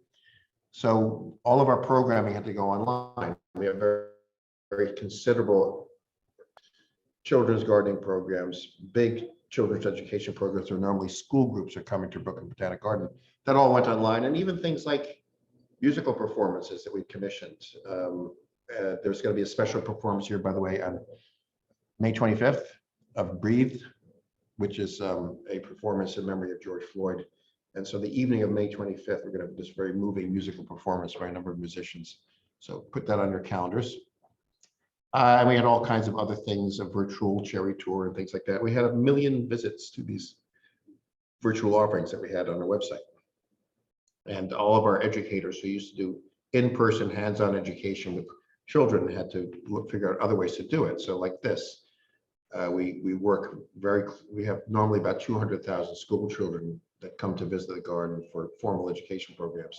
So we had to change up all of that and make it virtual, including mailing kits with plants in them to classrooms, and then having, we learned this interesting synchronous and asynchronous terminology. Synchronous meaning it's going on a lifetime, asynchronous, you tape it and people can watch it whenever. So all of our one-on-one garden instructors had to learn how to be television stars, which is a big pivot. And they did marvelously because there was no recipe for how to do this. Everybody had to reinvent this. People had to become like, television show hosts for children. But they did it, and they did it marvelously. With nobody in the garden, we were able to complete all of the major capital projects. And we had some major projects. Really effectively 60% of the Brooklyn Botanic Garden has been redesigned over the last 10 years, and we're completing a number of these.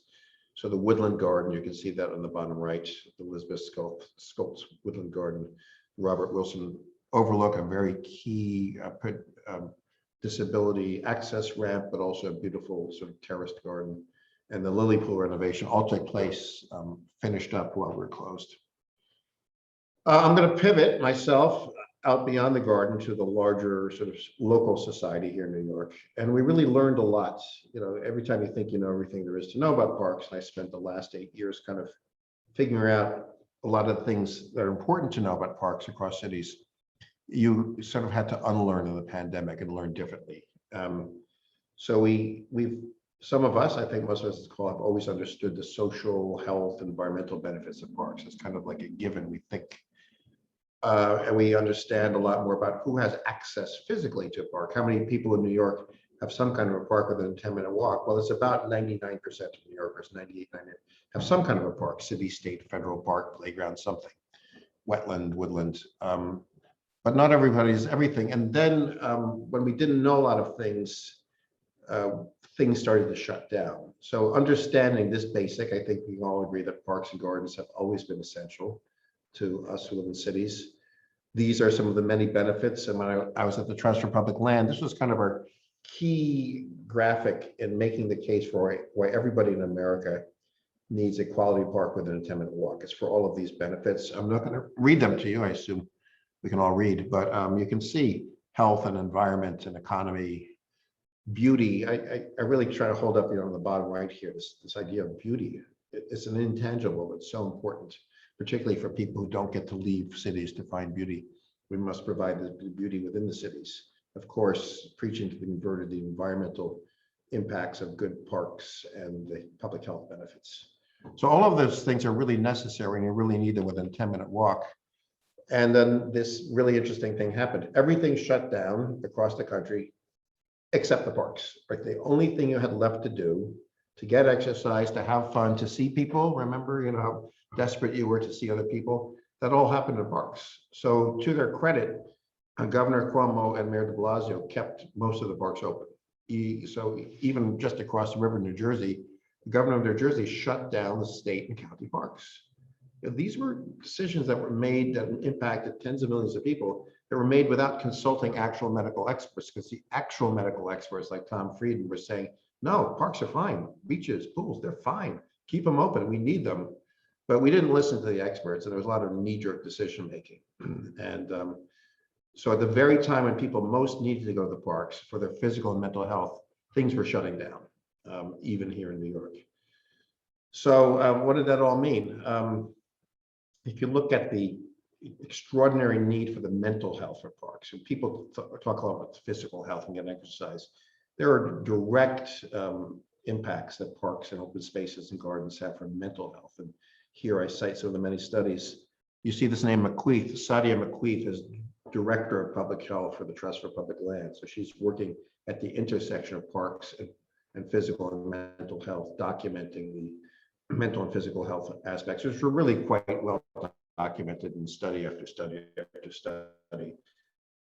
That you can't have good physical health in your city unless you have a good park for so many people. And many of us were making the case all along the way that parks are great, they're safe, keep them open. Just a little self-promotion. Top left-hand was my op-ed piece. That was I wrote last April in the Daily News, saying like, just open the parks, keep them open. And then luckily, a lot of people were backing me up, including most medical authorities were saying, not only should we not open parks, not only should we not close parks, we should double down on opening them. But that lesson wasn't heard. And we kind of, we stumbled over our own feet in a number of cases. I'm using all of us, because we didn't necessarily know what we were doing, made some knee-jerk decisions. And we also learned that there were the same injustices that exist in so many realms of how we live exist in access to parks. And I'll point out a specific way. So you may recall that last year during the height of the pandemic, when we really didn't know what was going on, New York City shut down all of its playgrounds. So all its playgrounds and parks, all the jointly operated playgrounds next to schools, all the school playgrounds, the 200 school playgrounds that the Trust for Public Land had converted from asphalt to green. Everything, all of those got shut down, and they were shut down until really mid-July or so.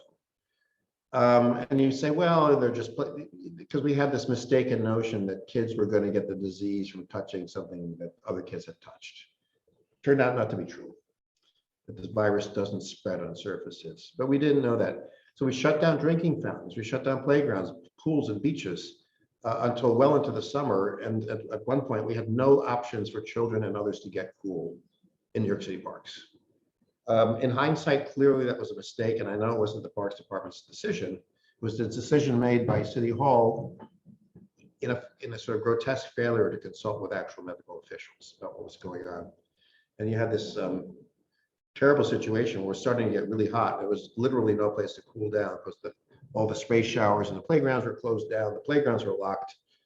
You couldn't go to the beaches. The pools were closed. And I was trying to make the case that, wait a second, pools are giant tanks of chlorine. The reason there's chlorine in pool water is specifically because it kills viruses. That's why you put chlorine in pools. You put chlorine to kill viruses. And nobody was listening to the public health officials saying, yeah, you want kids getting a virus, an antivirus dip every day. And by the way, staying off street corners, not opening hydrants, not swimming in rivers as they were. So, and this is another thing, this map doesn't really show it. This is a map showing all the Trust for Public Land schoolyard to playground projects, converting schoolyards into green community playgrounds. But what we found was when the playgrounds got shut down, entire neighborhoods lost access to their neighborhood park. Because if you look at central Brooklyn, the South Bronx, the Lower East Side, Chinatown, all they have are jointly operated playgrounds pretty much. They don't have large parks. They don't have Central Park or Prospect Park, Marine Park. There's only 3 large parks in all of Brooklyn where you could go socially distanced. That's Marine Park, it's Prospect Park, and Brooklyn Bridge Park. That's it. Everything else is small, and most of them are jointly operated playgrounds. And they were all closed because they had the word playground, not because it made sense from a public health point of view. So just going back to that for a second, these areas, the very areas which had no options, which most needed to be able to get outside and be healthy, because that was the only thing you could do to be healthy, had no playground. So 1.5 million New Yorkers lost access to a neighborhood park for many months. And it was a really big mistake. Unfortunately, it was rectified by mid-July, because you're getting, we remember there were council members with bolt cutters holding press conferences, cutting the locks and chains on playgrounds because they were driven to do vandalism and break the law by really bad decision making in City Hall. And then in a well-intended effort to ameliorate the lack of playground space, we did open streets, which was great, closing down streets to be used for recreation. However, if you look at this map, the Trust for Public Land and Analysis, and the open streets, that is the streets closed to traffic so people could recreate on them, had nothing to do with the neighborhoods where the playgrounds were actually closed. So in this map, all of the areas that are in orange and bright red are areas where they didn't have access to playgrounds because the playgrounds were closed. So those are all of these neighborhoods. If you look at big chunks of Brooklyn, Eastern Queens, middle of Queens, big chunks of the South Bronx, literally no park to go to. And none of them, all the things in black are the open streets. The open streets were not put in the neighborhoods that lacked access to parks and playgrounds. They were put where it's just kind of easy. The one that really struck me as kind of interesting was they closed Prospect Park west to traffic, right next door to Prospect Park. I mean, completely, like nice thing to do, but it's the very last street that needed to be closed for recreation because it was right next to a 600-acre park. It was that kind of like, these kind of sort of staggering, head shaking, like, how are these decisions even being made? And look, in hindsight, we were all confused. We didn't know what we're doing, but many people understood, like, there's no logic to what's being done here. And, we now have a chance to get it right as we do open streets. Do it in the neighborhoods that don't have parks. People whine about they can't park. I'm sorry, what's more important, children's health or where you get to park your private car on a public street? So just a quick pitch for when people say, well, we don't have enough room to build a new park. Yes, you do. There's 1,000 schoolyards in New York City. About 250 of them have been converted into community playgrounds. That means there's 750 more schoolyards, which are normally kept closed after school, that could be converted into full service community playgrounds. Here's two of the projects that Trust for Public Land has done. This one up on the left in the Bronx and on the right in Philadelphia.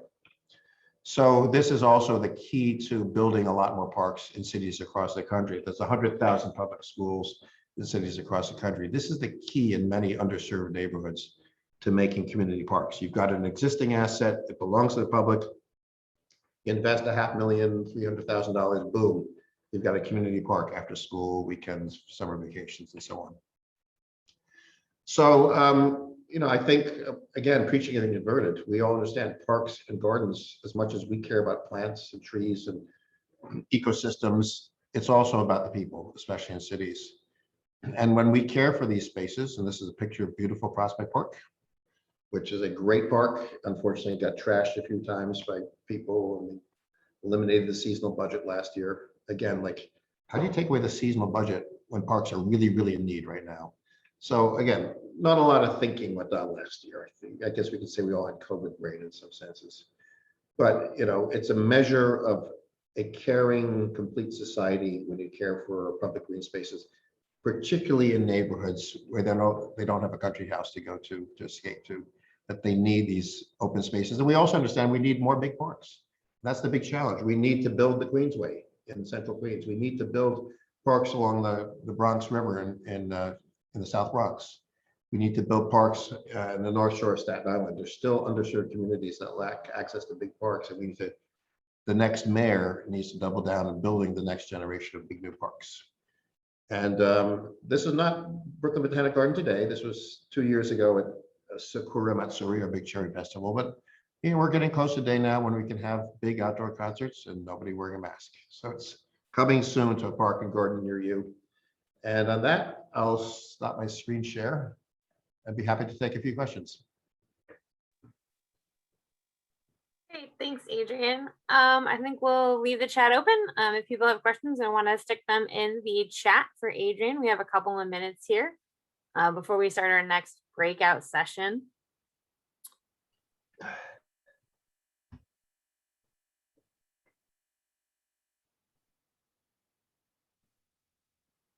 Don't see any questions at the moment. I've stunned everybody to silence. I've bamboozled them with my BS. Which mayoral candidate do we all think would do best for parks? That's not a question I'm allowed to answer because I'm the president of a nonprofit that gets city funding. I would say, though, that the New Yorkers for Parks had a really good mayoral forum. Not every candidate attended, but those who did, I thought, were quite thoughtful. One candidate, this is not an endorsement, but the one who really seemed to get parks best and has made it really a cornerstone of her candidacy is Catherine Garcia. Again, I'm not endorsing anybody. I'm just saying the person who seemed to have the best handle and really get it. But look, Scott Stringer was a very strong funder of parks throughout his career as an elected official. I think most of the candidates get the importance of parks. I don't see any of them being anti-park.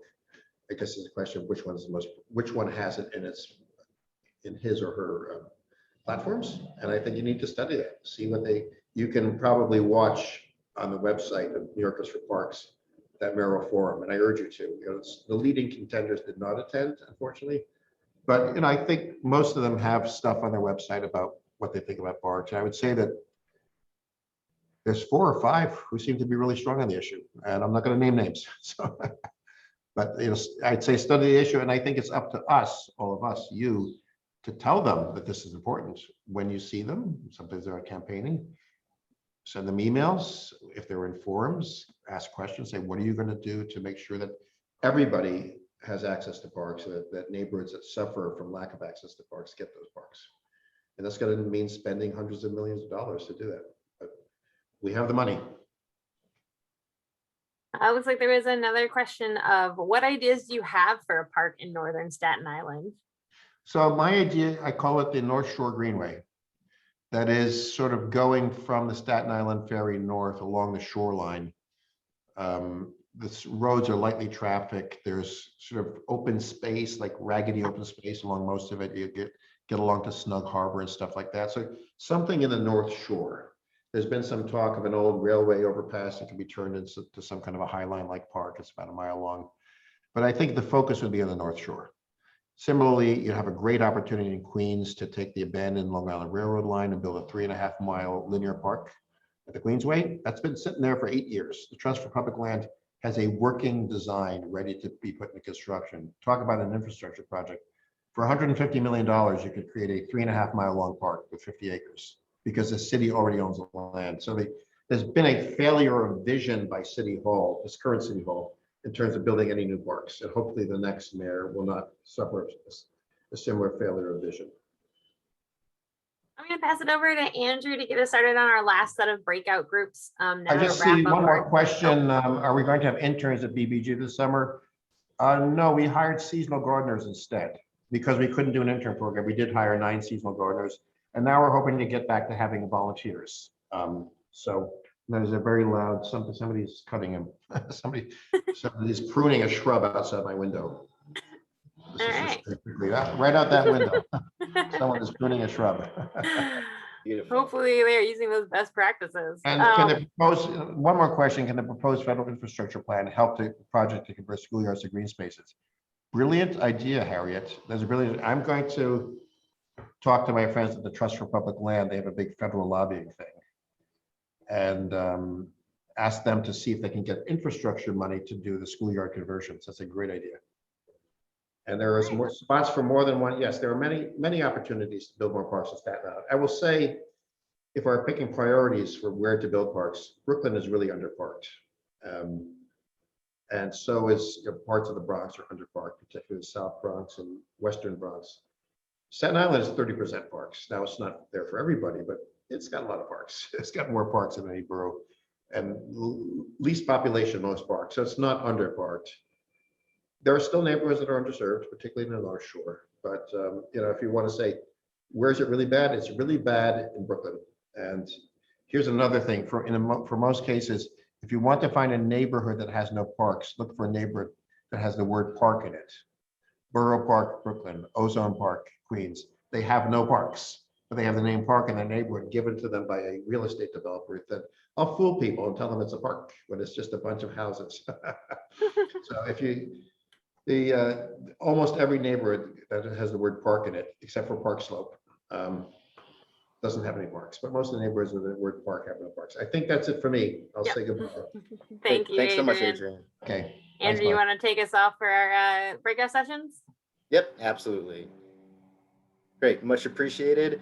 So Adrian's talk was a really great transition to our next series of breakouts. Hold on, let me just pull up the screen again. So of course you can continue your conversations for before. We wanted to pivot a little bit. I know pivot's our big word, pandemic word this go round. So here we wanted to focus on issues of social justice, equity, diversity, and access. We know that green space has become so valuable to folks. We want to make sure that they are accessible and remain inclusive. Adrian was talking about access to spaces and how, unfortunately, while the larger parks were open during the beginning of the pandemic, smaller parks and playgrounds were closed, and those were predominantly in neighborhoods that don't have access to a lot of park space. We also talked about the open streets program too, and as you can see from the map, a lot of those areas a lot of those open streets were not in areas where there was a huge need and lack of public green space too. So that's definitely something to consider. And here in New York City, we have a mayoral race coming up with our primaries next month. And I know that parks and urban forestry and stewardship are near and dear to the hearts of everybody participating here. So a few questions just to sort of, spur further conversation. Concerns about the role of law enforcement in communities, especially after what happened with George Floyd and a number of other incidents throughout last spring and summer that are continuing these days have come to the forefront. Protests, concerns about inclusivity. What things can organizations that manage parks, gardens, and other green spaces do to address these concerns?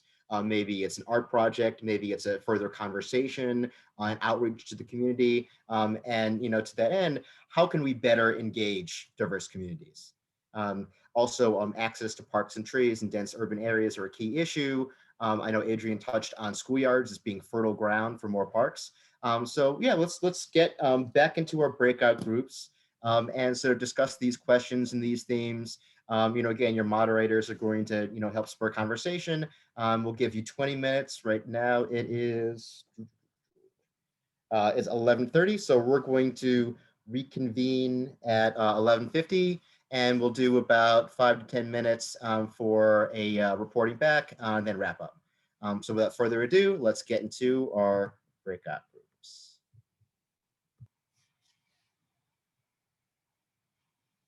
Great, welcome back everybody. We'll just give a minute or so for everybody to join us.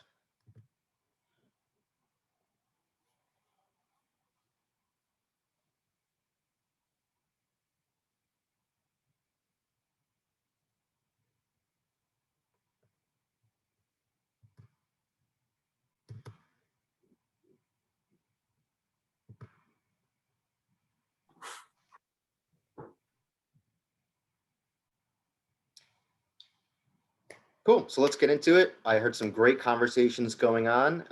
So let's start with Haley's group.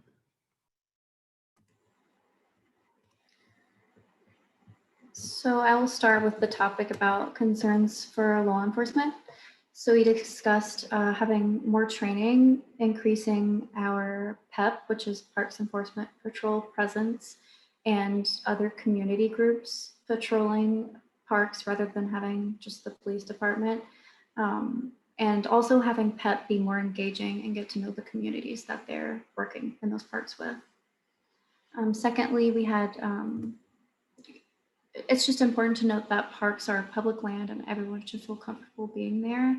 And park placement over the decades has led to just really unequitable distribution of parks throughout the boroughs.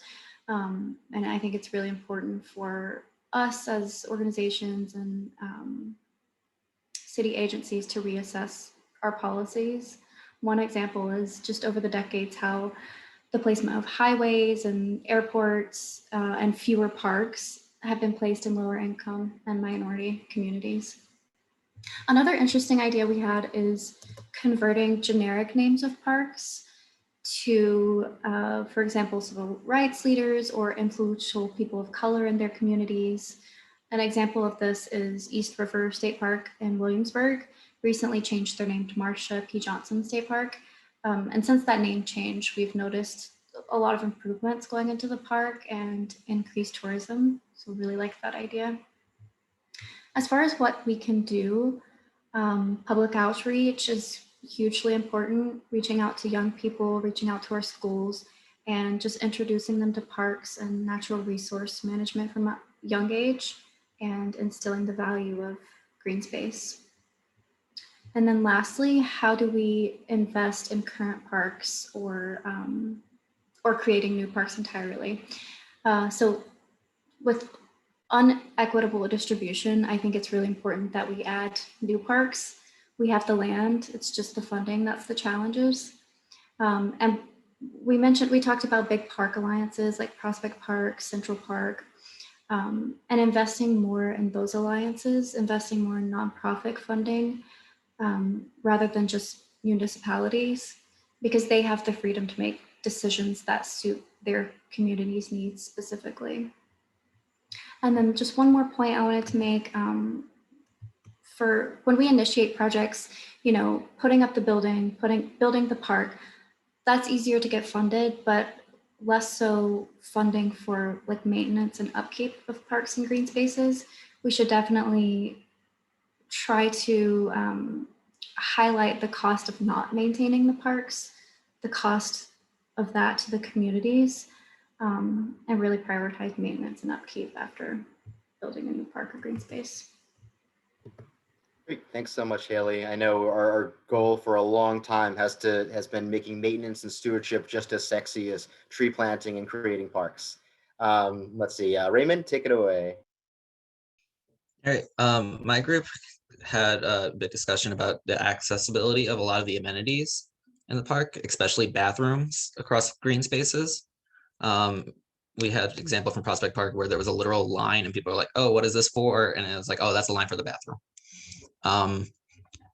So from like bathrooms to recreational things like barbecue grills in green spaces, but also expanding the types of green spaces that are available. So Adrian mentioned schoolyards, but looking into funding for cemeteries or smaller garden spaces that people can use and really create their own to create a sense of like ownership of their local green space, which included like the street trees outside and increasing the resources that are available to let people know how to maintain their street tree and like make it their own, as well as the tree beds around them. And then we talked about the law enforcement in these green spaces and how it might be more beneficial to have, instead of just like a sign at the entrance that people can just walk past, having some sort of information booth where people can go and ask questions about the green space. You kind of, now that Haley mentioned it, like even talk about like the naming, like what's the purpose of this green space? Why was it named after this person kind of thing? But also like the rules and regulations where people are aware of them when they come in and they don't have someone walk up to them in a uniform being like, you can't do that here kind of thing, which sometimes is not always held at the same standard depending on the type of person that it's being addressed, which is not helpful in green spaces that are open and accessible for all the public. So those are some of the talking points that we had in our group. Great, thanks a lot, Raymond. Andrew, your group? Yeah, so we had a few different kind of overarching, I guess, ideals that I'll kind of cover quickly. Talked about public transportation and access to parks. So at least specifically ones I mentioned is like a lot of our larger state parks have poor access to public transportation, or they're hard to access via public transportation. Increasing access to parks by creating better entrances to different communities that might have a harder time reaching the park. One that was brought up was the Flatbush entrance at Prospect Park. Increasing bilingual signage and programs to people. And then an idea that was brought up by Harriet, who's in our group, was some of these schoolyard conversions where you're making them into parks, is including community gardens and things like that, to use it for educational purposes and along with helping with food deserts and things along those sides. In terms of something else that we covered a lot or talked about was funding for parks, specifically the city parks, where there's less than 1% of the funding from the city, the budget, going towards them, while they cover such a large amount of space in the city and they're used by so many people. So it was talked about which mayoral candidates might be trying to increase that to just 1% and how, but too much funding without the proper allocation and stuff like that wouldn't necessarily be helpful either. So those are some of the things that we talked about. Great, thanks a lot, Andrew. Zaria, your group? Yeah, so my group, we talked a bit about environmental racism. I kind of briefed on how like the same thing Adrian was talking about was just like certain places where like people of color are like more congregated, there's less parks, there's more accessibility, there's less accessibility to parks, and then just less parks in general in those areas.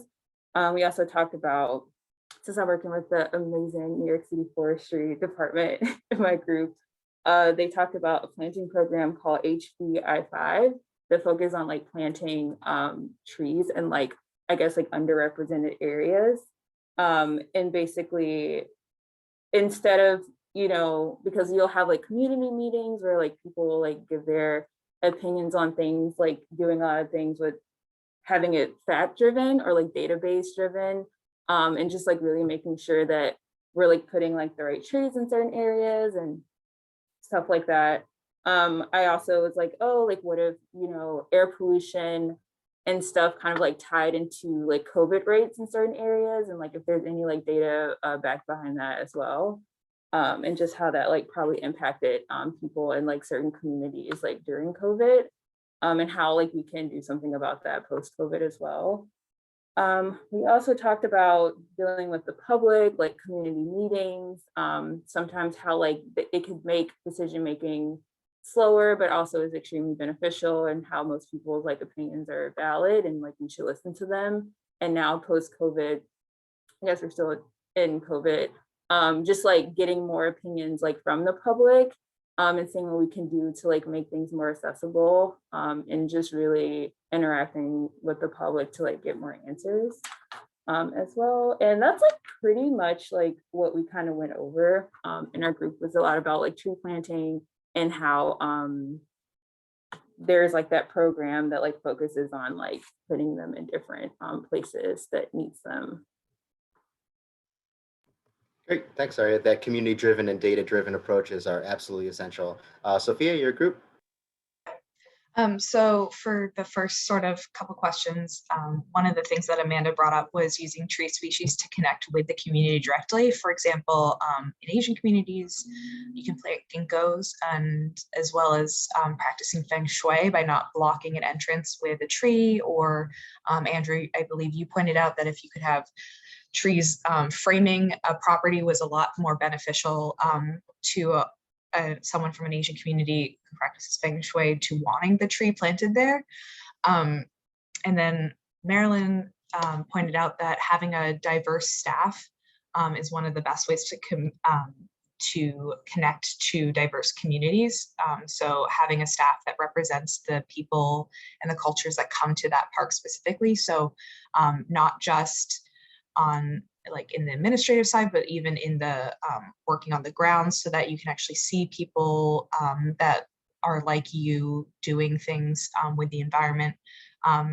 So this will help with languages and just keeping people engaged and connecting to those diverse communities. We also talked about outreach in schools, which I believe a few other people have mentioned. So school systems is like one of the best ways to reach out to those communities that are more diverse, and getting a lot of kids all at once. And when you influence a child, you influence their whole family. And it, of course, leads to better engagement in the future if those kids are engaged younger.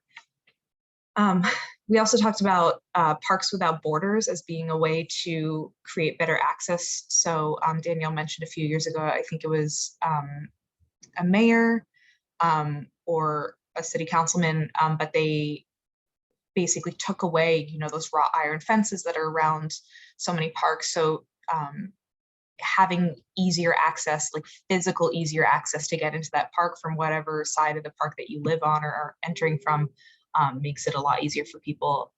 We also talked about converting abandoned spaces or unutilized land to creating new spaces, because expanding existing spaces can be very expensive, and improving existing spaces is great, but getting more green access to more people, I think Danielle mentioned that the Million Trees campaign was originally designed so that people had access to a park within 5 minutes walking distance. And so that if that hasn't fully been achieved yet, that creating new spaces can hopefully get us closer to that goal. So, yep. Great. Thanks so much, Sophia. Really appreciate it. We had some really great discussions. Hopefully next time we'll be able to do all this in person.